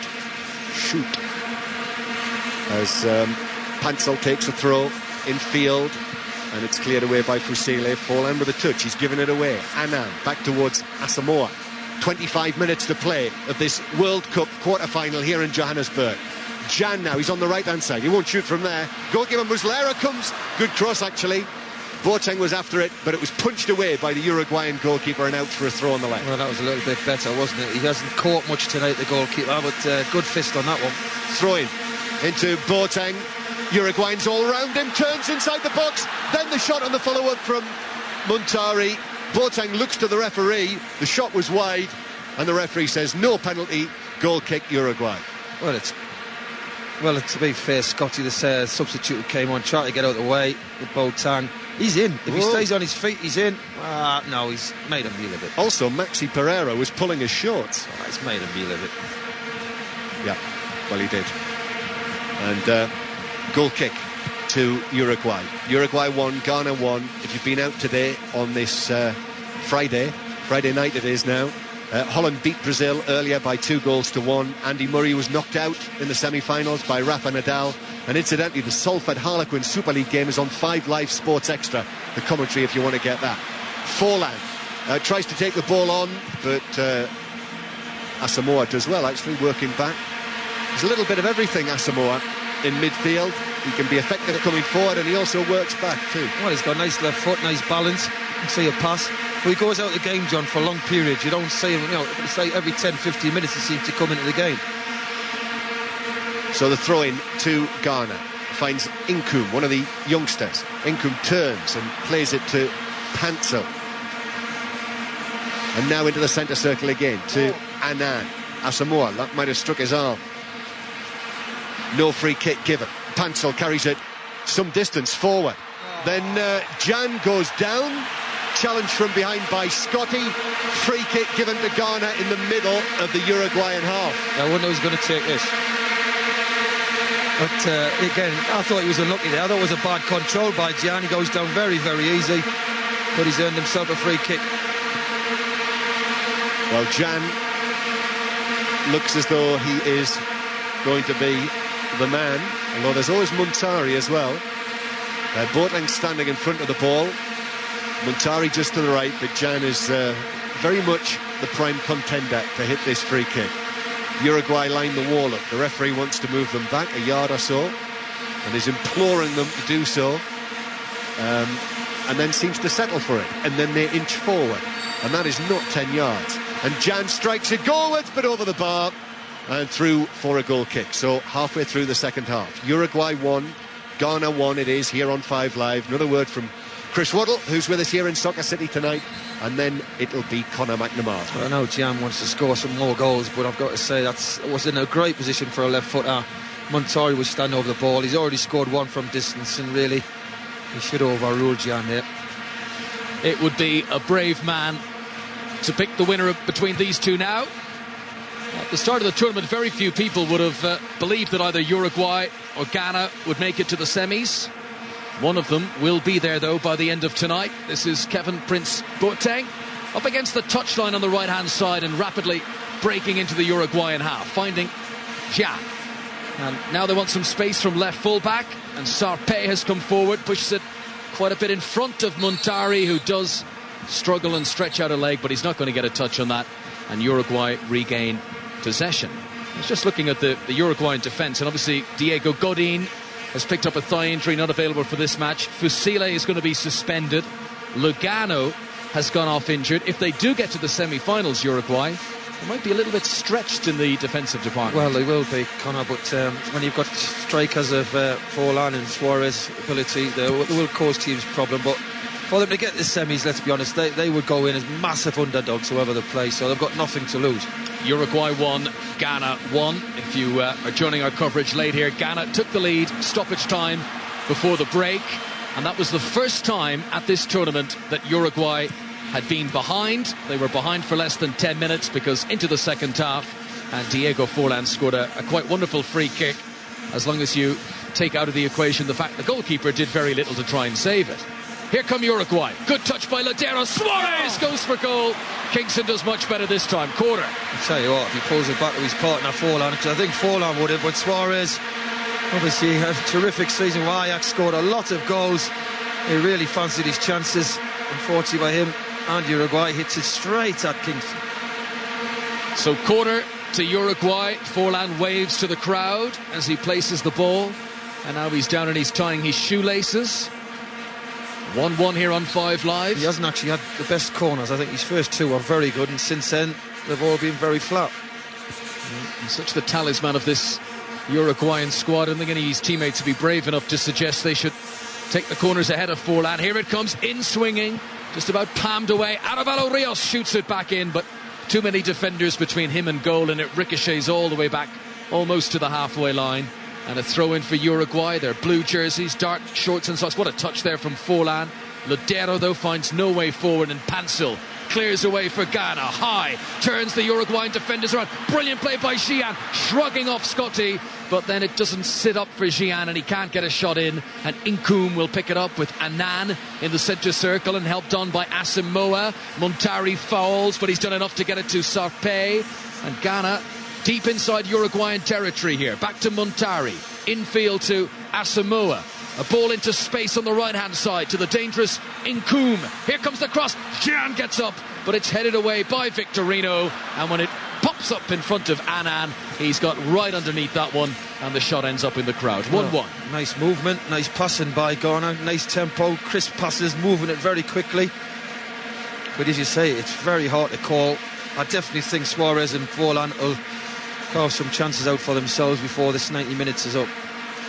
Uruguay, the first South American team other than Argentina or Brazil to make the last 8 since 1978. Peru got to the quarterfinals back then, but usually it's Argentina and Brazil who are the representatives of that continent. Forlan's goal has got Uruguay back on level terms, and as you said, Chris, they will get more chances before 90 minutes. Yep, most definitely. With the players they've got, the front two are always a handful. You can't switch off. I've got to really concentrate.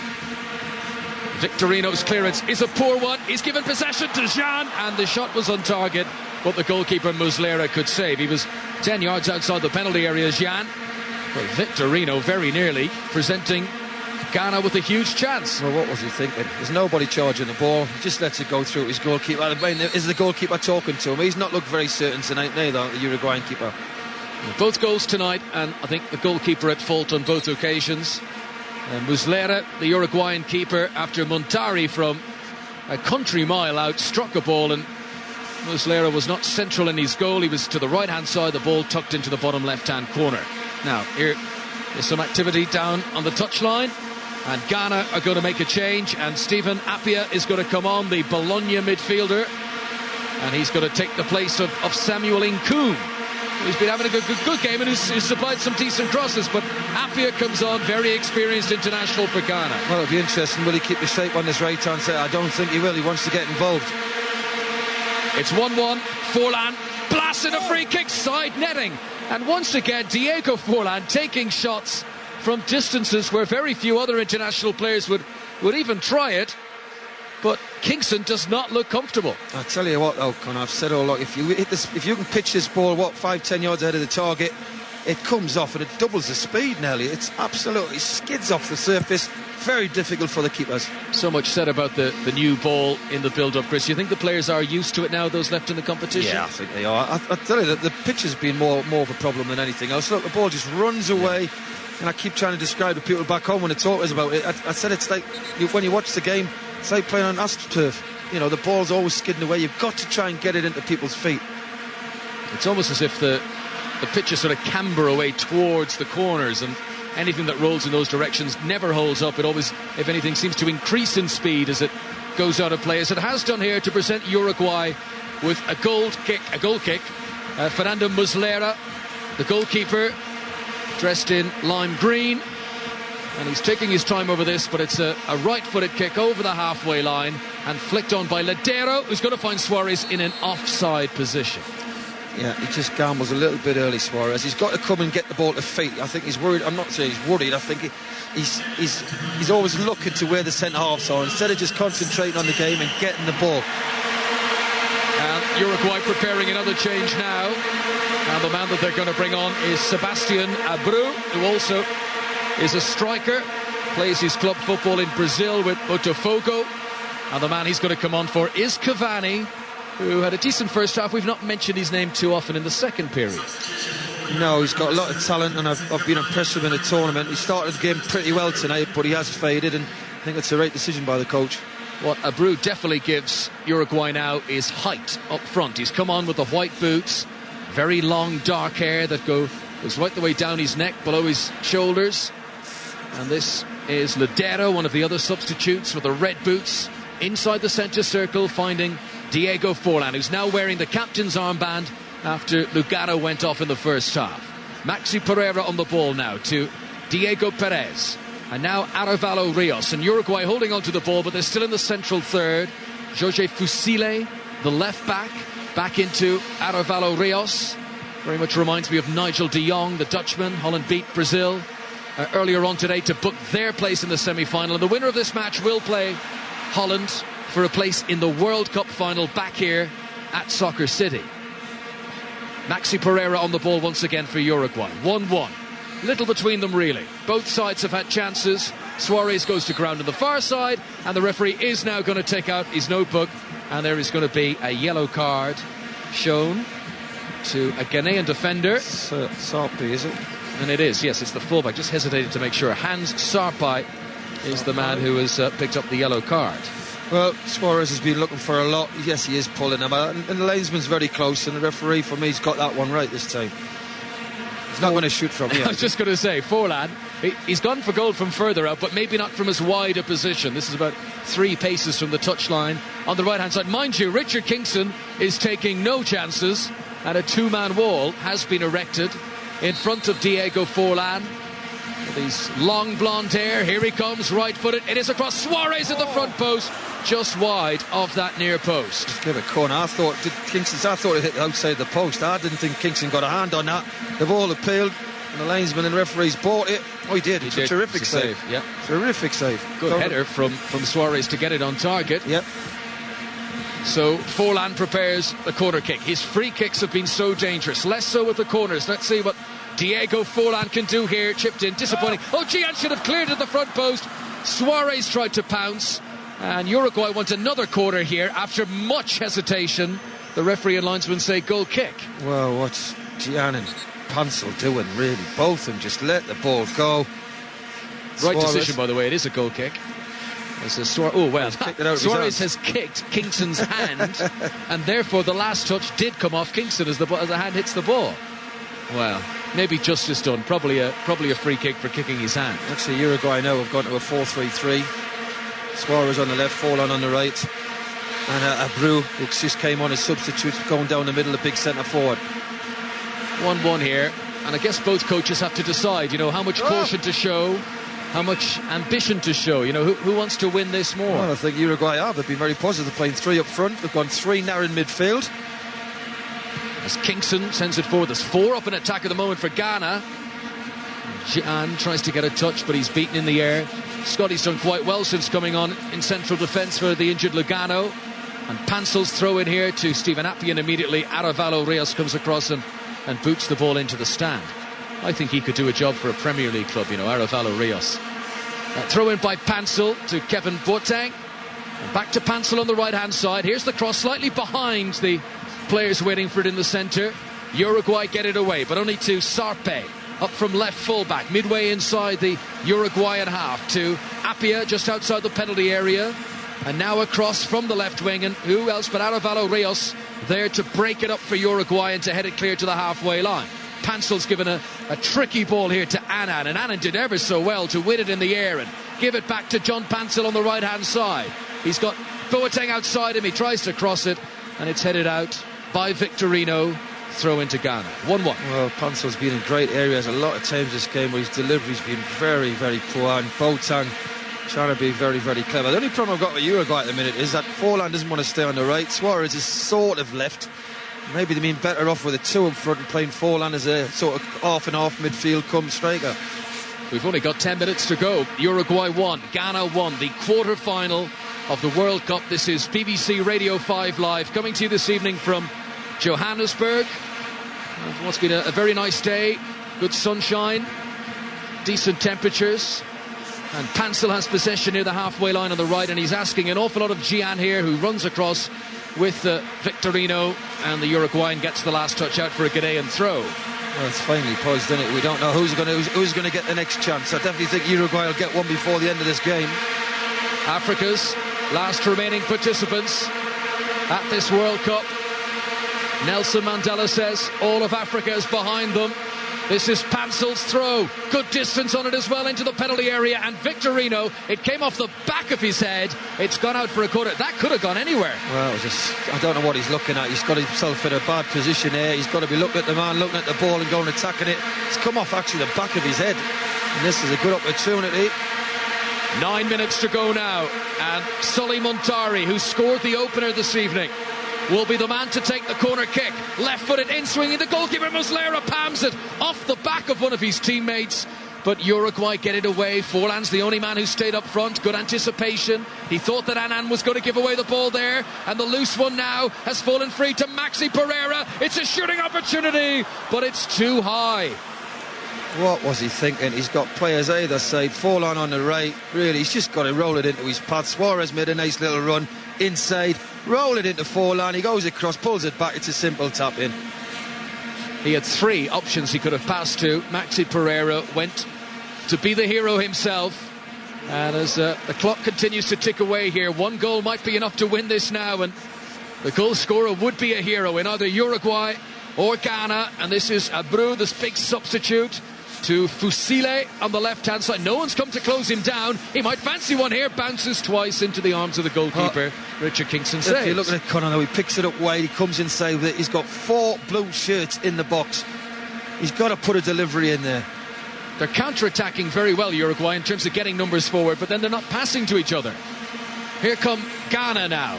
Game just beginning to stretch as we enter the last 8 minutes. Way too many step-overs from Kevin Prince Boateng. And then it comes back to Asamoah, and he has fired it well wide.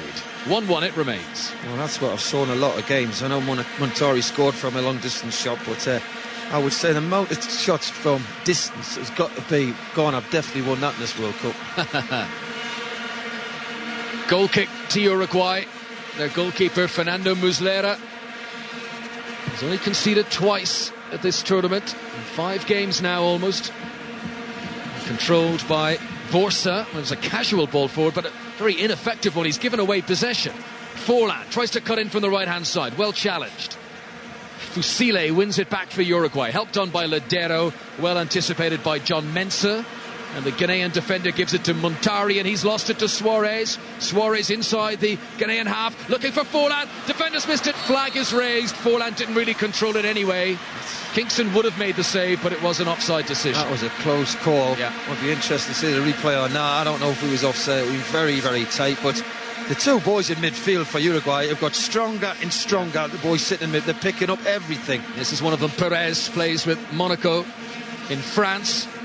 And now Maxi Pereira, who went for goal, and he might live to regret that if Uruguay don't go through, because he had so many options he could have passed to on the edge of the penalty area. Victorino at the back for Uruguay, up towards Perez. One touch, back to Scotti, and down the right-hand side to Maxi Pereira, one of two Pereiras in the squad. Alvaro's not been involved this evening. Here is Arevalo Rios inside the centre circle. And Ghana just stepping off him. Ladero, 10 yards outside the penalty area, to Forlan on the corner angle on the left-hand side. Cuts into a shooting position. Well anticipated by Pansel, raises his right leg high and blocks the ball out for a throw. Well, I've got to say, the striker Suarez and a couple of somebody's gone down in the box. I think it's Mensah, but they get in fantastic positions. They don't deliver. They don't put the ball in the box. Uruguay 1, Ghana 1. Montari scored first for Ghana, and Forlan scored the equaliser for Uruguay. And Chris has been watching a replay. I just thought he was really... He never got the striker the benefit of the doubt. I thought he was just on. So throw in to Uruguay, and we've now got just over 5 minutes of normal time to go. Remember, if it stays like this, extra time in Johannesburg. Fasile gets to the byline down the left for Uruguay, and his cross disappointingly ends on the roof of the net. No, I know why they don't cross it. He's got in a great position. He's got, as I say, one thing Uruguay do, not many teams do it. They put a lot of attacking players and midfield players in for the cross. Jorge Fasile plays his club football in Portugal with Porto. He will miss the semi-final should Uruguay go through tonight, because he's picked up his second yellow card this evening. Sure, that would affect the way he's going to play for the remainder of the game. He's on the ball here, sending it left-footed over the halfway line. In fact, that was Ladero, but too far in front of Forlan anyway. Kingston will come out of his penalty area, the former Wigan goalkeeper, and gives it to the tall frame of Isaac Borsa, 6'5" tall, and he's launched it long towards Sully Montari, too easily dispossessed by Maxi Pereira, and the referee says that Montari had fouled the Uruguayan. Free kick to the South Americans, they take it quickly. Perez to Maxi Pereira on the right, back infield to Perez once more. No, they're going to lose it here, Uruguay, on the halfway line. Kevin Prince Boateng comes forward, well-timed challenge from Victorino. He had to be careful there, because if Kevin Prince Boateng had got a touch, he'd have been away. It's very fine. Poised this game. That's gone. That's away off the pitch and away. There's a lot of tired legs now as well. Concentration levels are getting worse. But I think we are heading to extra time. Spain against Paraguay tomorrow on 5 Live, and Germany-Argentina completes the lineup. We've just been given the attendance here tonight. It's a 90,000 capacity stadium. We're told there are 84,017 in here tonight, and I think a lot of people might have arrived late with the Johannesburg traffic, because a lot of empty seats visible at kick-off. Scanning your eyes around the stadium now, even most of the corporate boxes seem to have bums on seats at this stage.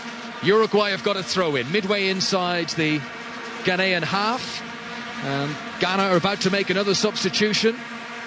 Probably won't get time to do it before this throw in is taken.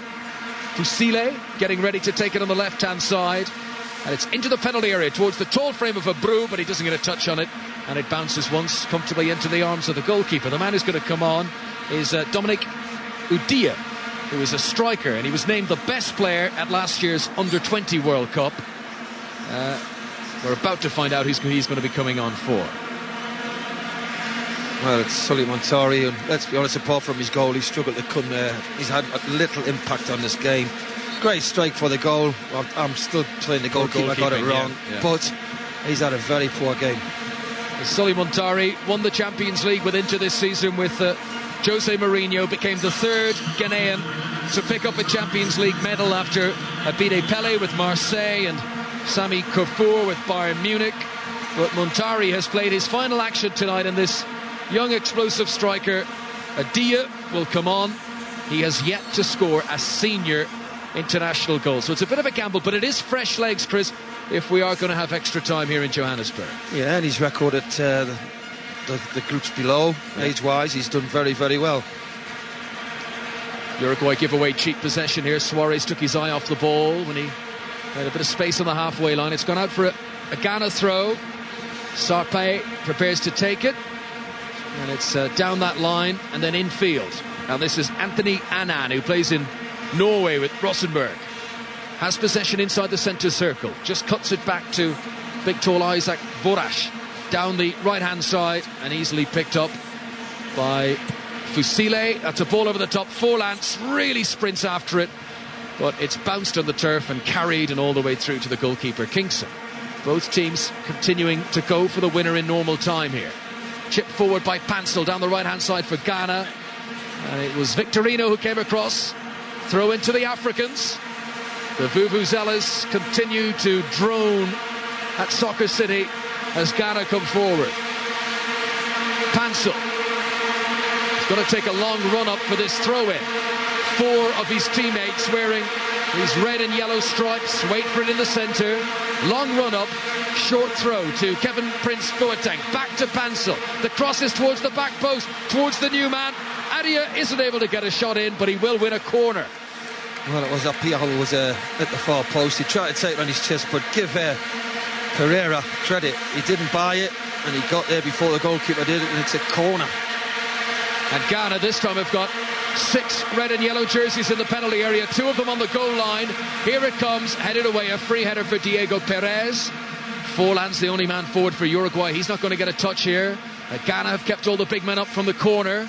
And there's a bit of space for Annan on the right-hand side here. Gives it to Kevin Prince Boateng. They need a good cross here. Boateng tries to send it one way around Fusile and run around the other, but Fusile's too long in the tooth for that, and he's managed to clear it away, but it will go out of play and mean Ghana are still on the attack. 3 minutes of stoppage time to be added on at Soccer City. It's still 1-1.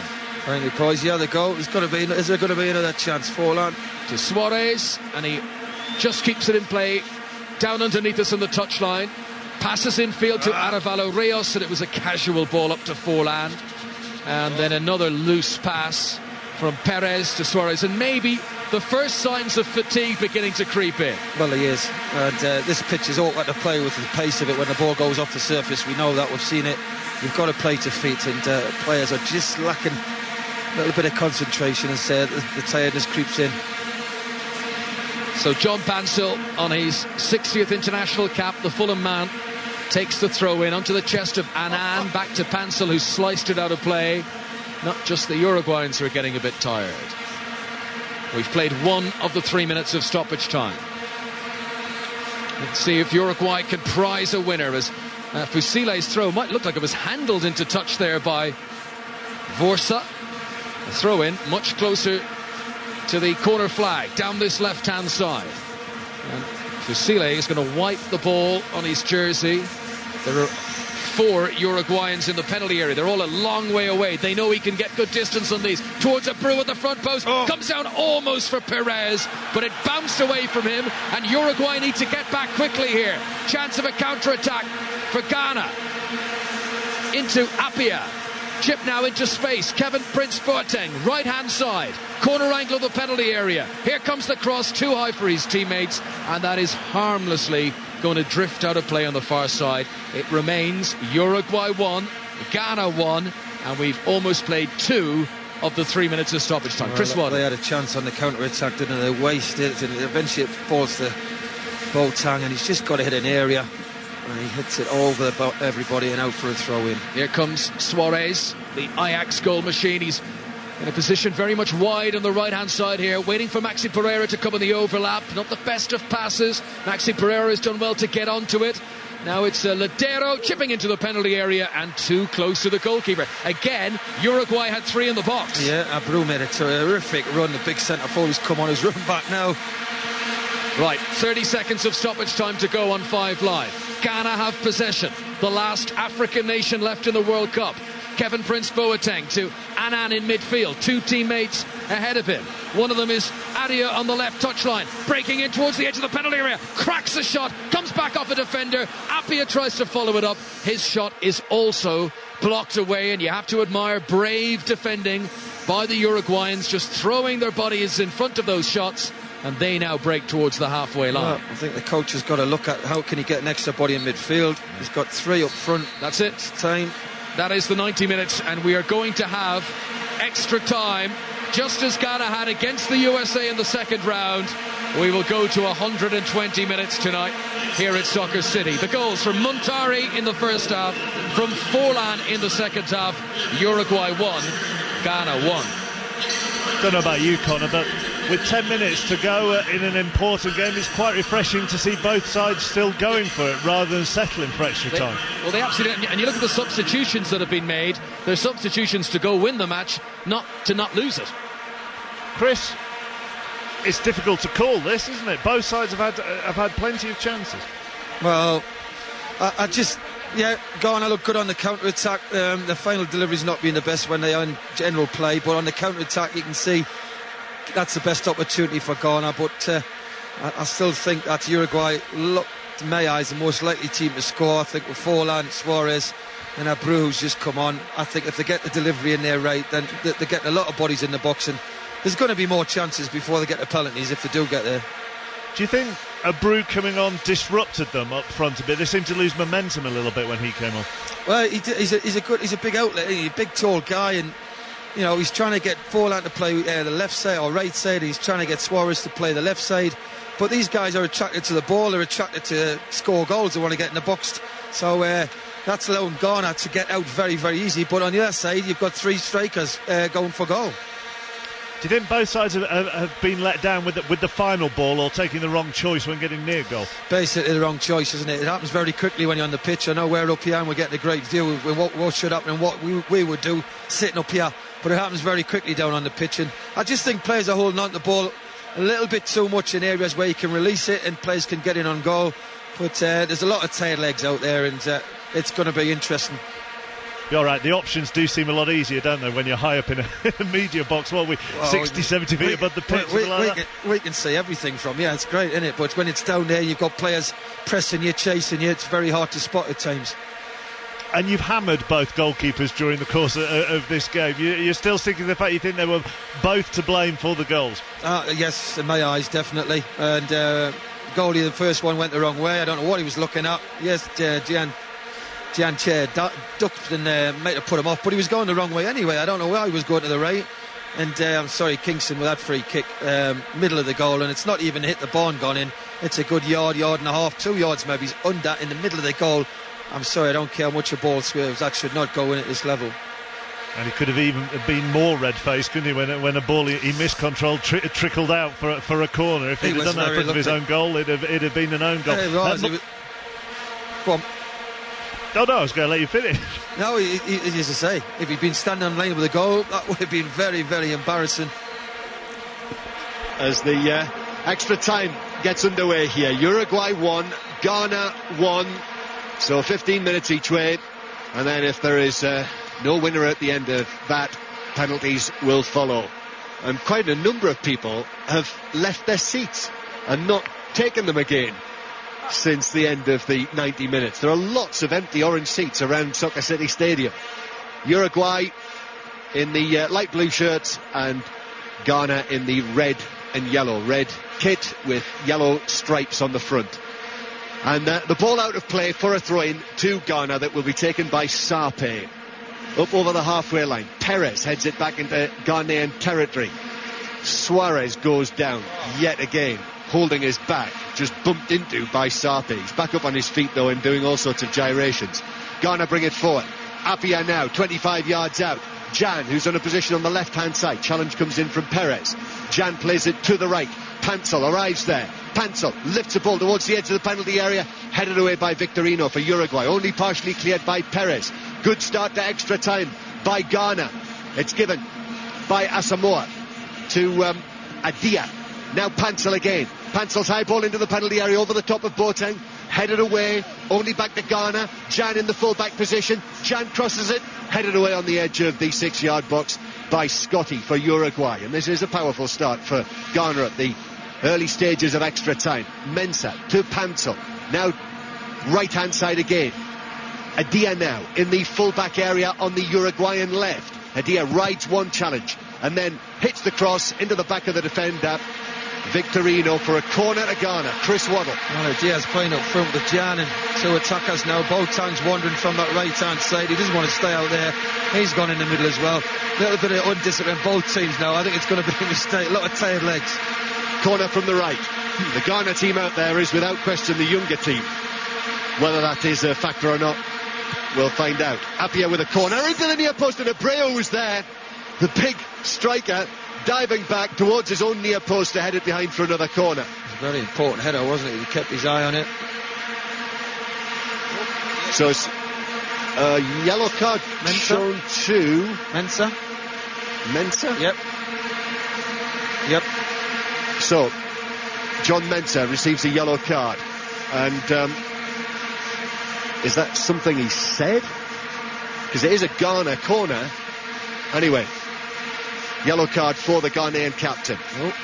And there's still some bother between Mensah and well, here it comes anyway. The corner from the right hand side, headed away for Uruguay, bounces down and is cleared further away by Lodero inside his own D, and out of play for a throw into Ghana on the left as they play from right to left, and people are pouring down the sets of steps on the lower tiers to take their seats again, having gone presumably for a drink or a bite. Ball in from Asamoah on the left hand side, overhit. Muslera, the goalkeeper, knew it, allowed it to drift through for a goal kick. Oh, waste opportunity. Nice little 1-2. Asamoah trying to put probably a little bit too much pace on it.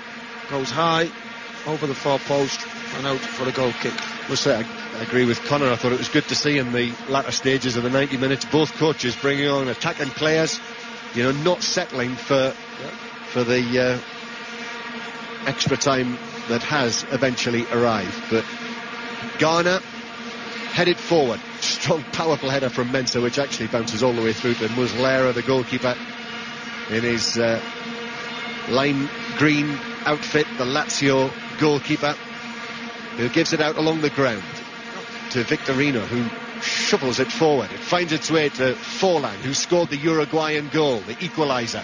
Great pass to Suarez, wouldn't come down for him. Little touch from Sarpe, took it away from him, and Ghana clear. Maxi Pereira back to Suarez, who's given it away inside Ghanaian territory, and then it's forward from Pansel. Boateng comes across and it's touched out of play by Scotty, the substitute central defender, for a throw on the halfway line, right in between the position where the two coaches are standing. Tabarez of Uruguay and Rayavats of Ghana, their Serbian coach. Ball back in play with Ghana. Vorsa to Asamoah on the halfway line.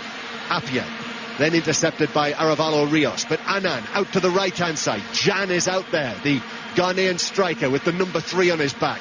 Jan now weaves infield, plays it square to Asamoah, 30 yards out, he's going to shoot, and it's wide and high. How could you guess that was going to happen? I just had a stab. But they never look to thread anybody through the middle. They always, it's just, you could see what's going to happen. They've got 3 players in the box this time, but they don't want to cross it. They roll it back 30-40 yards away from goal. Well, the South African people, the people of Johannesburg who were coming to the game, were urged to bring along Ghanaian flags and scarves tonight, and I just noticed one being waved about 3/4 of the way back up the lower tier at the end where this goal kick is taken. Uruguay 1, Ghana 1 on BBC 5 Live. Abreu shoves over John Mensah. Free kick is given Ghana's way, and Mensah has stayed down. I think he's taken a blow from Abreu's left forearm on the windpipe and is writhing around. He's hardly touched him, John. We're seeing the benefit of a replay. Look, he's hardly touched him. I can't believe this tournament, how many people are acting, trying to get people booked, sent off. It's been scandalous at times. Come on. Honestly, we've seen it all before. It's no worse than we see in the Champions League. Yeah, but they're supposed to clamp down on everything like this. It just gets worse and worse every tournament. Agreed. And he's on his feet. And I suppose the only thing the referee can do, which he has done here, is refuse the permission for the medical people to come on, because he knows, as well as we do, that there's not a great deal wrong with Mensah. Uruguay. Perez to Forlan, who overruns it as he tries to take it on towards the Ghanaian defensive third. Won back by Lodero, given away by Uruguay. And now Played forward by Sarpe, Asamoah. Abreu arrives like a bull in a china shop to win it back for Uruguay. Now out to the right-hand side. Suarez on the right wing at the moment. Abreu makes ground in the middle. Forlan's there as well. Suarez is crossed, too close to Kingston, and the Ghana goalkeeper catches it. He's trying to pick somebody out. There's a lot of Ghanaian defenders there. He's got to put a bit of pace on it and let Abreu, the big 13, go and attack the ball. You would have thought it would be almost impossible not to pick out Abreu. He is unmissable, the Uruguayan substitute striker. Given away by Arevalo Rios on the edge of the Uruguayan penalty area. Jan could be in here, takes it on. It's rather scruffy and scrappy. It bounces, ricochets, deflects, and the goalkeeper's come out and picked it up, and Jan is left on the ground. Well, will Suarez put it out? Will he put it out? I would be almost certain there's nothing wrong with Jan. Yeah, he has. And Suarez has been told by someone to put it out of play, which he has. And Jan has gone down. He's clutching his right calf. He's rolling from right to left. Just watching Bosa and Suarez having words again. I think they've had a couple of tangles. They have. That's certainly been one to watch. And the referee is inspecting very closely Asamoah Jan, and then eventually gives permission for the Ghanaian medical people to come onto the field. Just twisted his right ankle there on the challenge. And, here comes the stretcher. I think he'll get up before the stretcher goes to ground. But going back to that point, John, I feel sorry for the referees because they're instructed before the tournament. Don't want any diving, don't want any pulling their tugging shirts in the box, don't want any of this. If players are trying to get their players booked, clamp down on them. Yet then they start booking everybody, and then they say you can't book anybody because we're going to have nobody playing in the final. So the referee cannot win. Yep. Well, Jan is still down, and I think the signal's been given for Ghana to prepare their final substitution. And if Jan is out of the game, then that's a serious setback for Ghana, who have only scored 5 goals at this World Cup, and Jan's got 3 of them. And it looks as though the change will be made, although they're holding fire just for the moment, because I think Jan has just made a signal which suggests he might be able to continue. And he's breaking into a run. He's going to be all right, Chris. Hey, coach, look. He's going to be okay. Coach, I'm running. And so the throw-in is taken and given back to Uruguay, and Jan's going to get himself back to the halfway line as quickly as possible. So Uruguay won, Ghana won on this Friday night in Johannesburg, in the darkness here, with the dark overhead at least. Brilliant floodlights are on this oval roof above our heads, and Jan has been allowed permission to come back onto the field. 5 minutes of the first period of extra time to go. Perez with a run into the Ghanaian left-back position. Challenge comes in, out of play. Uruguay throw. Taken quickly by Maxi Pereira, who gets it back. Not much movement in the middle. In fact, Abreu's standing with his hands on his hips in the middle. Suarez swings it in. Abreu gets his head to it. Headed away, though, by... free kick. He's fouled Vosa at the back, and it's a free kick to Ghana inside his own penalty area. 1-1. It's got very scrappy, hasn't it, now? A lot of tired legs out there. And I think both sides are starting to think now that it is going to go to a penalty shootout. It's going to be a mistake. Or can Forlan or Suarez, who's really playing right wing now, Suarez, can they get a chance? Big pressure situation, a World Cup quarter-final. Only the 3rd time an African country's been involved in a World Cup quarter-final.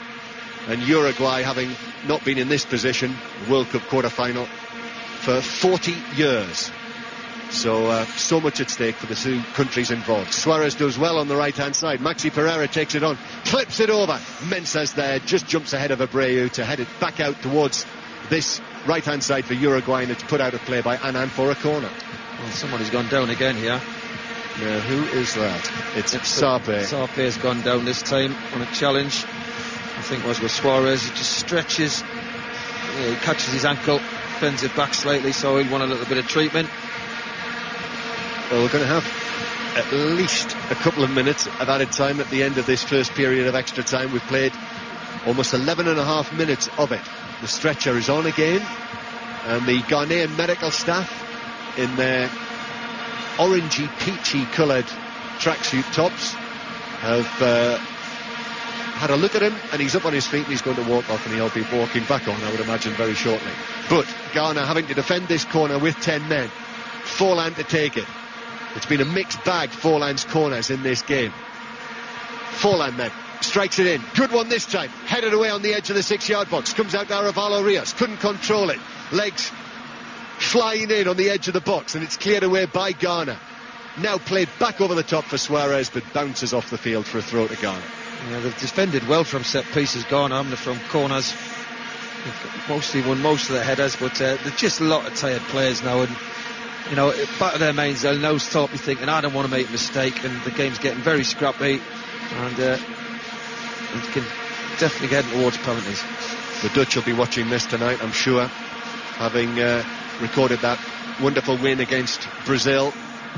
Here come Uruguay. Ball into the area from Maxi Pereira. Abreu goes down under the challenge, and the referee immediately says no penalty. That's what Abreu was after for the challenge by Pansel. That's a penalty. Definite penalty. John Pansel has not gone for the ball. If you watch, he sticks his right leg out and trips the lad up. We're getting the benefit of a replay. Watch Pansel. There you go. Trips him up. And he falls down as if to say, it wasn't me. And I'm just watching, the referee's had a clear view of that as well. Getting another chance to see it now. Well, he stepped at him. He's complete. I tell you, the referee's in a great position there, and he's bottled it. He could have given that. He could easily have given Uruguay a penalty there, and he has decided that it was not a penalty against the African nation in extra time at this South African World Cup. Throw into Uruguay, halfway inside the Ghanaian half. 1-1 on 5 Live in extra time. Abreu jumps for it, heads it down. Free kick given against Abreu. That adds insult to injury. Ghana bringing it forward. Appiah, though, just runs himself into trouble, and Uruguay have got it back. Suarez, who has worked extremely hard. He's either been on the right side, the left side, in the middle, quite often on the ground. Suarez plays it into the penalty area. Ladera has fallen in the middle. Crosses deflected straight at Kingston, who juggles it, but he's got it safely. I've got to say, Uruguay looked the fitter side, which is surprising me. I've got to say, I thought Ghana would have really run this a little bit more, worked them a little bit harder, but they're giving the ball away. Ghana don't seem to have much movement off the ball. Last minute of the first period of extra time. As I say, we will have a couple of minutes to add on because of the injuries to the two Ghanaian players. Still 1-1 after Ghana took the lead right at the end of the first half of normal time, and then Forlan equalised with a really well struck free kick. Arevalo Rios to Forlan, who's made good ground into the penalty area on the left, tried to poke it across, and it was blocked by a quick reaction from Pansel behind corner Uruguay. He just saw Abreu running in the middle of the goal. He tried it with the outside the right foot to bend it round Pansel. Pansel did well. Another corner. An extraordinary looking man, Abreu, isn't he? Must have the longest hair at this World Cup. There can be no one who's got longer hair than that. And he's got white boots. He's a big man. He's tattooed.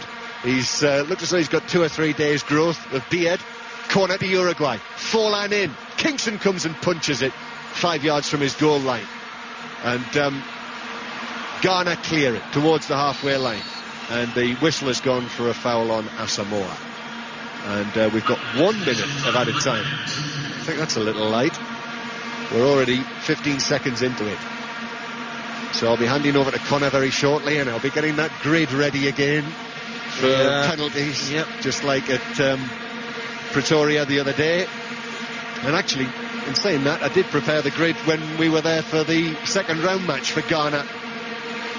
But Ghana came through that without need for penalties. Free kick for Ghana downfield. Headed away by Perez, who got a bang on the back of the head from Boateng, who's done well to last this long, having had a hamstring injury. Pansel then swings it into the edge of the box. Headed away by Arevalo Rios. Comes out to Suarez, who flips it over the top of Sape and fouls him as he tried to muscle his way around the Ghanaian left back. Well, he's blue, the referee's going to blow. He's not going to let him take his free kick, is he? Yes, there you go, he's blue, isn't he? Yep, blown for half-time in extra time. Still Uruguay 1, Ghana 1.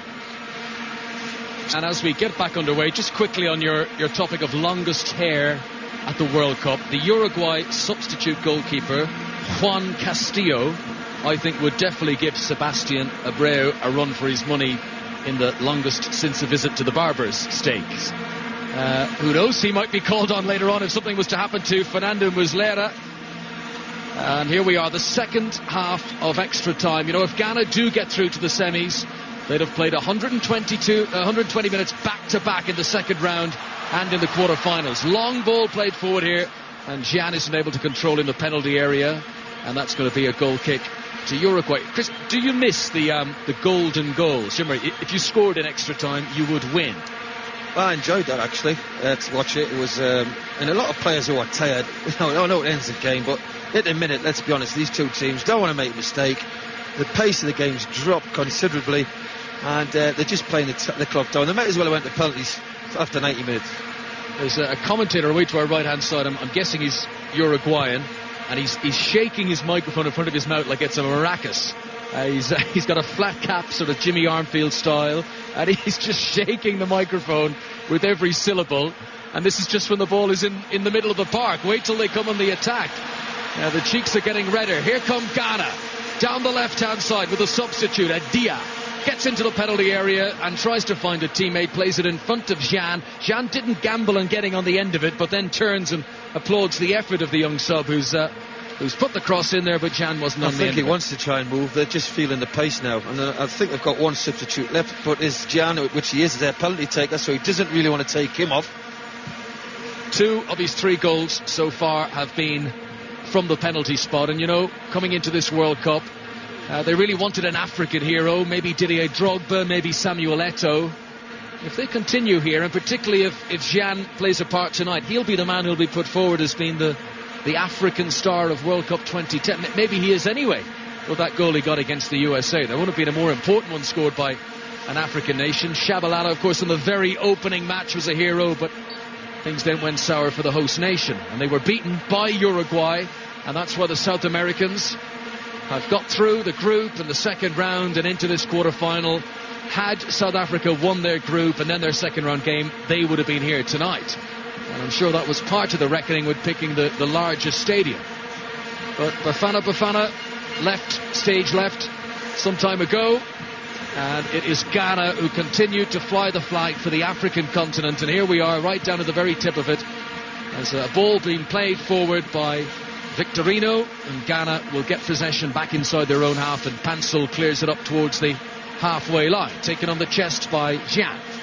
I think it's fair to say his ankle has now fully recovered.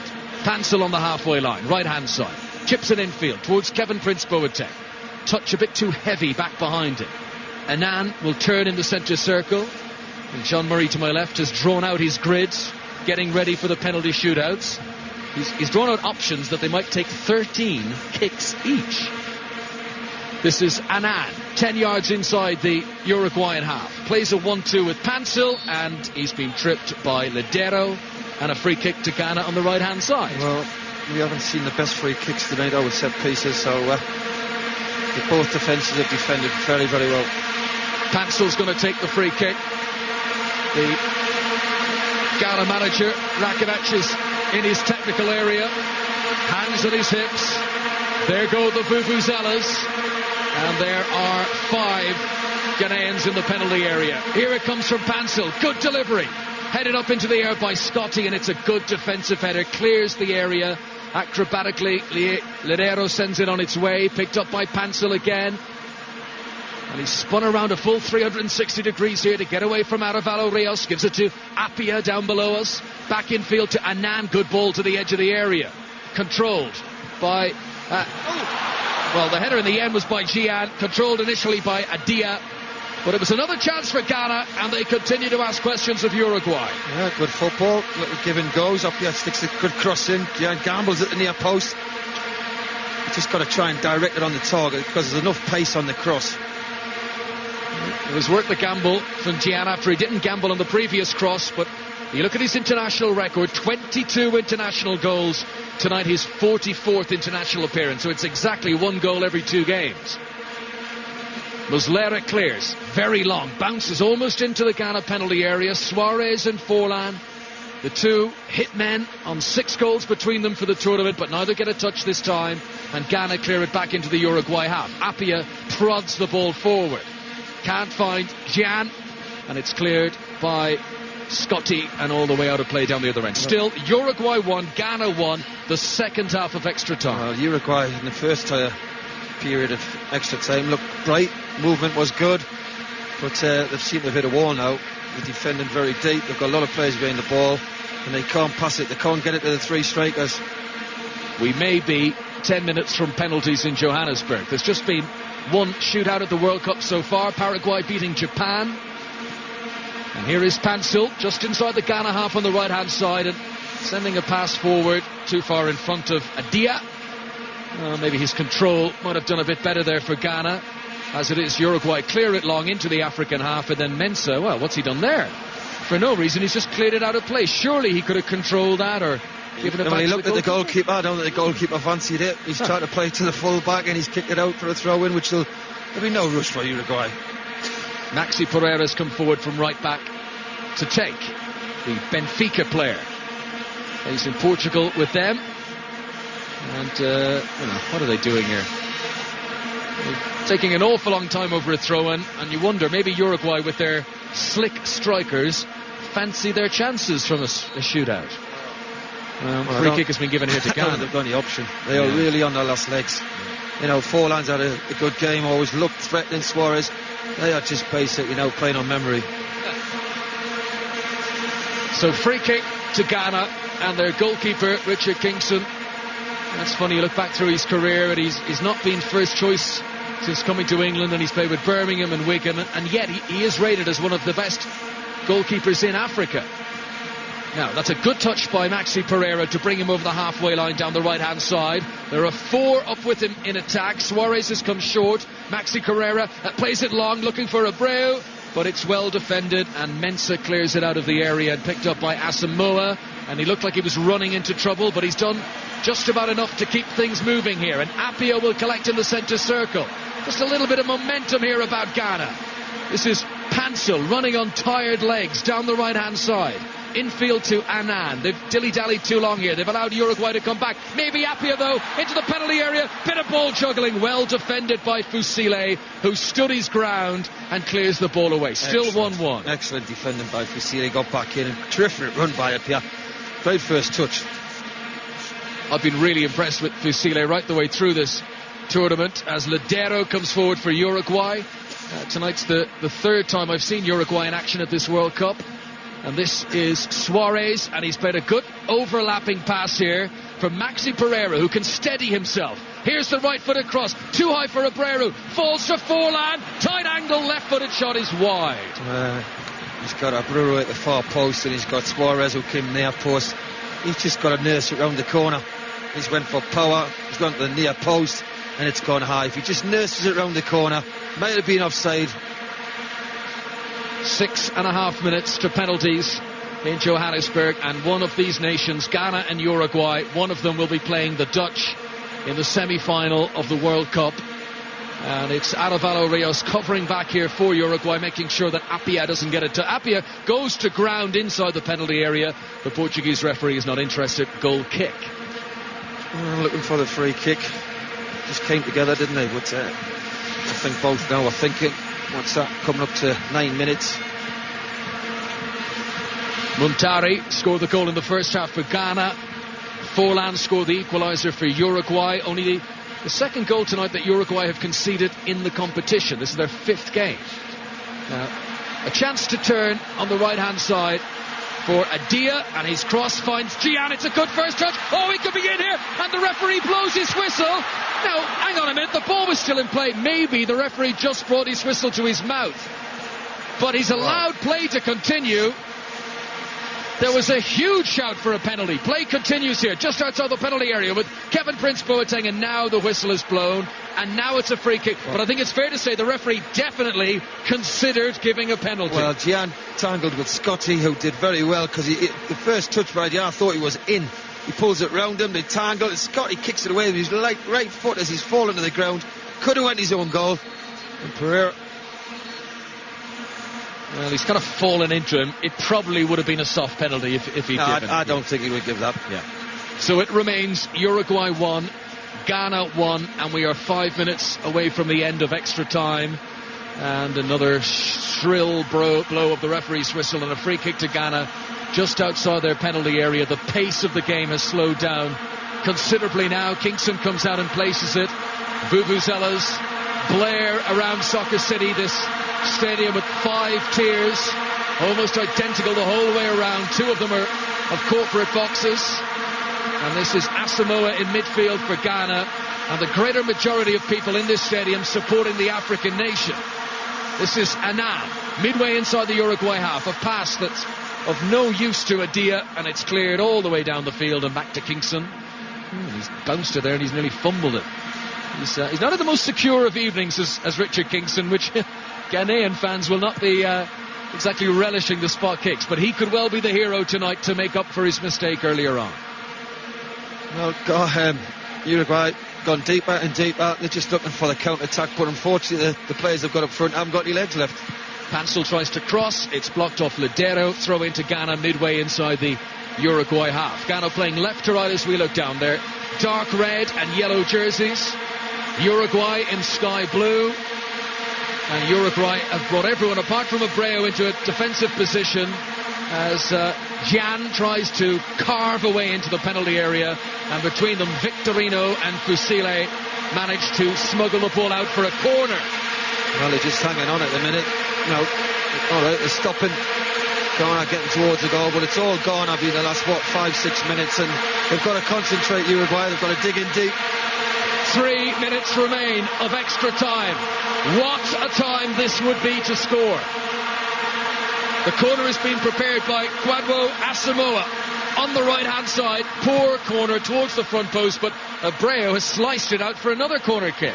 Tell you what, if he miskicked that would have went in. There's Exactly. The near post guy had left. The goalie had wandered to the 6-yard box. If he misses that, it's a goal. Take 2 for Asamoah. Here it comes, left-footed. Abreu again wins the header, and this time he's put it out for a throw. Poor deliveries, both flat. Asamoah, who plays with Udinese in Italy. And now look at this. Abreu, who's blocked away the last 2 attempts at the Uruguayan goal, has been sent forward with Forlan. So Uruguay somewhat throwing caution to the wind. Pansel's throw-in comes in. Oh, a bad header, and it's put wide of the target. That could have been it. Kevin Prince Boateng, inside the 6-yard box, has headed it wide. I can't believe they sent Abreu back up the field. He's 6 foot whatever, and he's stand-up field, and he would have probably won that if he stood in the near post. That was very similar, if anyone saw Holland's second goal today, when it was flicked on by Dirk Kuyt at the front post, and Wesley Sneijder was there to head into the net. This time the flick onto the front post, but Kevin Prince Boateng put it wide of the goalkeeper's left, and a long clearance down the field, and it will be Sarpe being put under pressure here by Suarez, who again has been penalised. Looked like a 50-50 shoulder-to-shoulder challenge, but Sarpe went to ground, and the referee says a free kick to Ghana. And I glanced down at my watch. 90 seconds remain until a penalty shootout, unless Ghana or Uruguay can score a dramatic goal here at Soccer City. And it's Gian, flicks into the penalty area, too far in front of Asamoah. Uruguay clear it away. This is Suarez. They've left 3 up front of Uruguay. They want to win this. But here comes Kevin Prince Boateng, left-hand side, tries to get into a crossing position. The goalkeeper dramatically dives to his right and punches the ball straight through the penalty area. Fortunately, from Uruguay's point of view, they clear it away, and it's up towards Forlan. And now this is Suarez on the halfway line, and Maxi Pereira might just have a bit of petrol left in the tank. Here's the ball into the penalty area, looking for Forlan, but too many Ghanaian defenders back there, and big Isaac Borsa passes to the right-hand side, and it's the Africans who begin to build their way through midfield. Not long to go now, 30 seconds. Ghana have possession. Pansel, right-hand side, halfway line, sends it down the flank, and the linesman's awarded a free kick to Ghana here. What about this? Free kick. 8 yards outside the penalty area, right-hand side. This will be the last action. Well, he'll give a silly free kick away. He's just caught him he's clipped his ankles, and this is definitely the last chance, isn't it? For Pansel, who's going to bend this in. Everybody's gone forward, leaving 2 back, 4 lads on the halfway lane. Tell you what, they're not sending Abreu forward this time. He is back to lend his considerable height to the defence. Ladero is standing as a sort of makeshift one-man wall. It's not a shooting position for Pansel, but he has got 6 teammates, 7 to aim for in the centre. Here's the cross, flicked out of the front post. This is the chance. Goalkeeper slips, cleared off the line by Abia, cleared off the line a second time. The linesman has raised the flag. There's a card going to be shown to someone, but twice Ghana feel they might have had the ball over the line. A red card has been shown. I can only assume a handball on the line by Jorge Fusile, and we may not be about to have a penalty shootout, but we are going to have a late penalty with what may be the last kick of the game. Unbelievable. It's a big scramble, a clear one. It doesn't hit his hand. Not the first time anyway, It does the second. Suarez, left hand. What an opportunity this is now. This will be the final kick of the game. Luis Suarez is the man who's been sent off. Jan has placed the ball looking for a hat-trick of penalties here at South Africa 2010. Asamoah Gyan. It must be the last kick of the game. We've played 16 minutes, 25 seconds of the second half. Gyan has hit the crossbar. He's hit the crossbar. This will go to a shootout. And will Gyan fancy taking one then? He had the chance to put Ghana into their first ever World Cup semi-final. The first time an African nation could get into a World Cup semi-final. And with the last kick of the game, he has rifled a penalty off the crossbar. And somewhere in the footballing gods, somebody is smiling down on Uruguay. What a script this is. Suarez going down the tunnel in tears, walking off. I suppose somebody's ran down the tunnel and told him that he's missed the penalty. And you just, Gian, the tournament he's had, the confidence he's had, you would have fancied him, wouldn't you? Now we'll see what's going to happen now. Will he take the first penalty? Just quickly, Chris, I told you about the Uruguayan commentator shaking the microphone like the maracas. We see Suarez celebrating on the replay. He was making his way down the tunnel when he saw the penalty was missed, and he'll feel very relieved. Remember, if he hadn't handled it, they would have won anyway, so he's taken a professional. The commentator shaking the microphone has just had to pick it up off the floor. He dropped his microphone in the excitement of the penalty. It is 1-1. Mark Chapman. My two friends from Ivory Coast Radio aren't best pleased up here, I can tell you. Incroyable, I think they said, Chris. It's an unbelievable game, isn't it? They're both tired, and Suarez crying in 1 minute and he's doing cartwheels the next minute. What a game. And is it swayed towards Uruguay now? Gian will probably be their first penalty taker, or will he want to take one? He doesn't look happy. He's walking away by himself across the field. Unbelievable. Unbelievable. And the first person that went to console Asamoah Gyan was Kevin Prince Boateng, who of course missed a penalty in the cup final this season for Portsmouth against Chelsea. Let's find out how that last couple of minutes played out in Ghana. David Amanor is in Accra. Yes, disbelief here. I mean, when the penalty was given, it seemed like it was that divine intervention that everyone was waiting for, because Ghana were beginning to struggle a bit, and it's just like absolute disbelief here. Let's hear quickly from a couple of fans. What's your feeling? Well, I'm terribly disappointed. I thought we could have finished the game off for them, but all the same, I think it's all good for us. I think we can still win the match.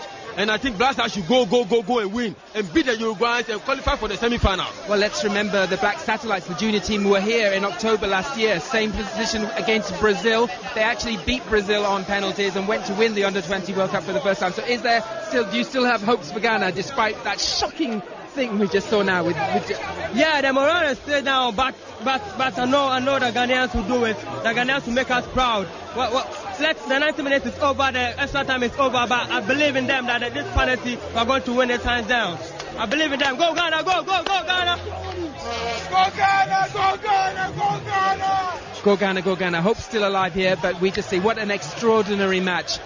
We'll be here watching alongside with you. Thank you very much, David. The gasps that echoed around Soccer City when Asamoah Gyan hit the bar with that final penalty were deafening. I can hear John and Connor and Chris having a discussion amongst themselves at the moment. Are you going to let us into what you would discuss? All right, I was just thinking, now that Uruguay are down to 10 men, just trying to remember what the situation is if it goes all the way through all of the players, and whether Ghana actually have to nominate someone to miss out. I think that's right, isn't it? Don't they? I think it has to. I think they'd have to make it 10v10. I think off the.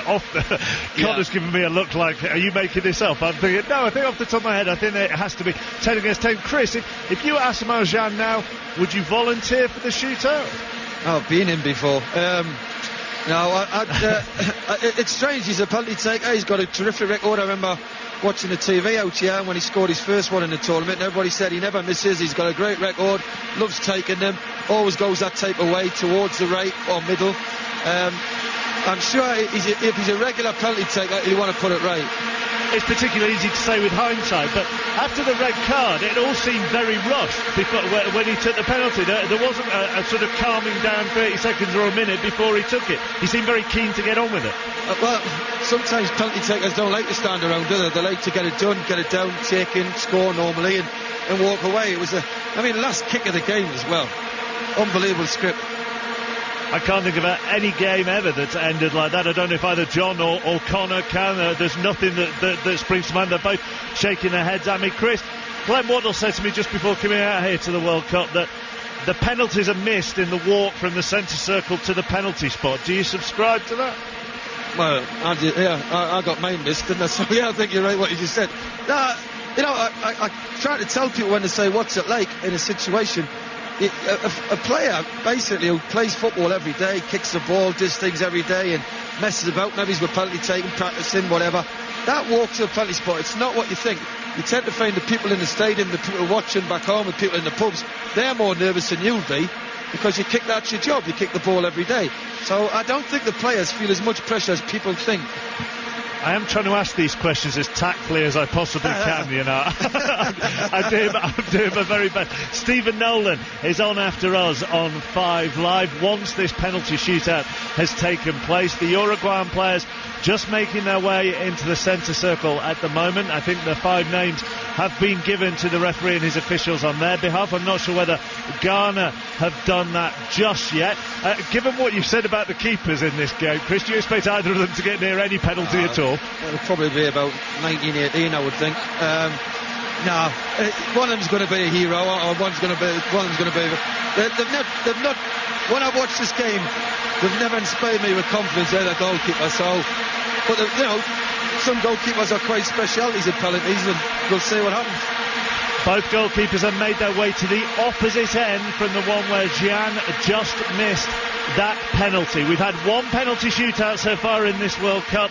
Yuichi Komano from Japan was the villain in that game when he hit the bar, and Paraguay subsequently went through. One other unlucky player is about to add his name to that villains list. John Murray, Conor McNamara and Chris Waddle will take you through the penalties. Uruguay are going to take the penalties first. So Diego Forlan has taken responsibility, and he's carrying the ball with one hand, and he places it now on the spot, and his Uruguayan teammates on the halfway line are looking to the heavens. Richard Kingston, Ghana's goalkeeper, waits on the line, bobbing around. Diego Forlan is ready. Here he comes, right-footed, and Kingston goes the wrong way, and the ball finds the net, and it's 1-0 to Uruguay in the shootout after the match finished 1-1. Quality penalty, never panicked, did he? Just nice little stroll up, jogged up. Just he picked his spot where he was going to place it, sends the goalkeeper the wrong way, 1-0. And look who is stepping up to take the first penalty for Ghana. It's the man Asamoah Gyan, who down the other end of the field, 3, 4, 5 minutes ago, missed with the last kick of extra time. He's not wanting to hang around here. He's placed the ball quickly. It's going to be a short run up. Gyan, top right hand corner. That is what he meant to do the first time. And there's no Stuart Pearce punching of the air. He turns and applauds the crowd. But I admire that man because that takes an awful lot of courage to do. 1-1. Well, he's a penalty taker, and I think his teammates would have been surprised if he hadn't stepped forward, I've got to say. And that was a quality penalty right in the top corner. Well, it's the central defender, Maurizio Victorino, who gets the second one, which is an interesting call. And he's placing it right on the front of the spot. Red, green and gold Ghanaian flags being waved behind the goal. Shuffling run up from Victorino, and he blasts it high above Kingston and into the net. And it's 2-1 to Uruguay in the shootout. We obviously know something different, John, don't we? When the centre-half walks up, you think, no, can it be? But what a quality penalty, by the way. Top corner again. Stephen Appiah is going to take the second kick for Ghana. They are playing for a place against Holland in the World Cup semi-final. And once again it continues that an African nation doesn't ever go through without extra time.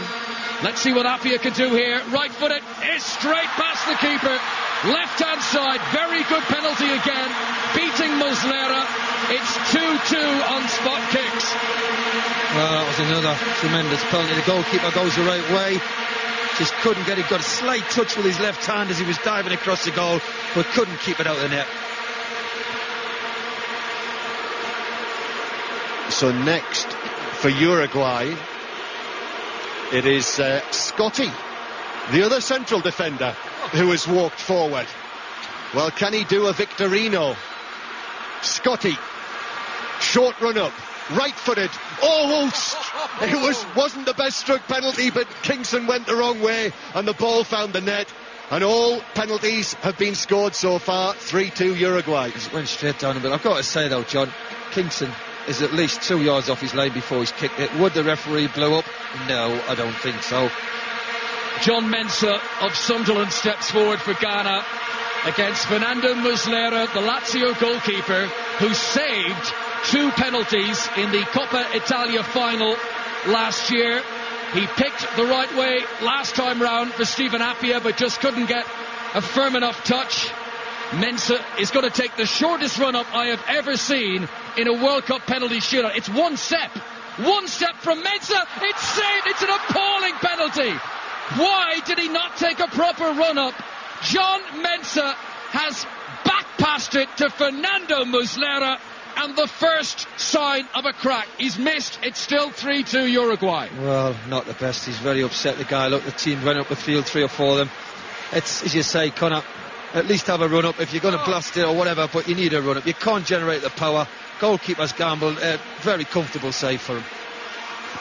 Maxi Pereira next for Uruguay. And it is advantage Uruguay. Africa's holding its breath. Maxi Pereira. 3-2 to Uruguay in the shootout. Here he comes, and he's blasted it way over the top. Way over the top of the bar. Right into the middle of all those Ghanaian flags. Well, I know he feels on that one, but he's went for sheer power. Sheer power. He struck it probably too well. Goalkeeper goes the wrong way and goes high, really high into all of them fans are behind the goal with the flags. So we've now seen 3 missed penalties, 1 with the last kick of the game. John Mensah with a terrible effort, saved by the keeper, but he will feel much better now that Maxi Pereira has missed for Uruguay. Still, Uruguay lead 3-2, but Ghana can equalise it now with Dominic Adia, the 20-year-old. Here he comes, proper run-up, saved again by Muslera, down that same side. It was struck better, but still not the perfect penalty by any means. And Muslera, just as he did in that Coppa Italia final, has now saved 2 penalties in this shootout. Well, again, great save. Give the lad credit. He's a young player, came on as sub, and give him credit. He's put himself forward to take one. The 20-year-old Adia is distraught. He's absolutely shattered by that. Muslera, the Uruguayan goalkeeper, has saved the last 2 penalties that he's faced, and it means that Abreu, the unmistakable figure of Abreu, Sebastian Abreu, has got the ball in his hand. If he finds the net here, Ghana are out and Uruguay are into the World Cup semi-finals. A left foot penalty it'll be. It's a long run-up. He's in the D. Kingston waits on his line. Abreu now for Uruguay. It's a dink, and it's in. It's the coolest of penalties. It was extraordinary. And Uruguay have won the shootout. And they've not known a feeling like this for 40 years. Uruguay are in the semi-finals of the World Cup, and they have ended African interest in the tournament. Ghana are on the floor and they're out, and it's Uruguay against Holland in Cape Town on Tuesday. Well, all I've got to say is, if you listen to the radio, make sure you see that penalty.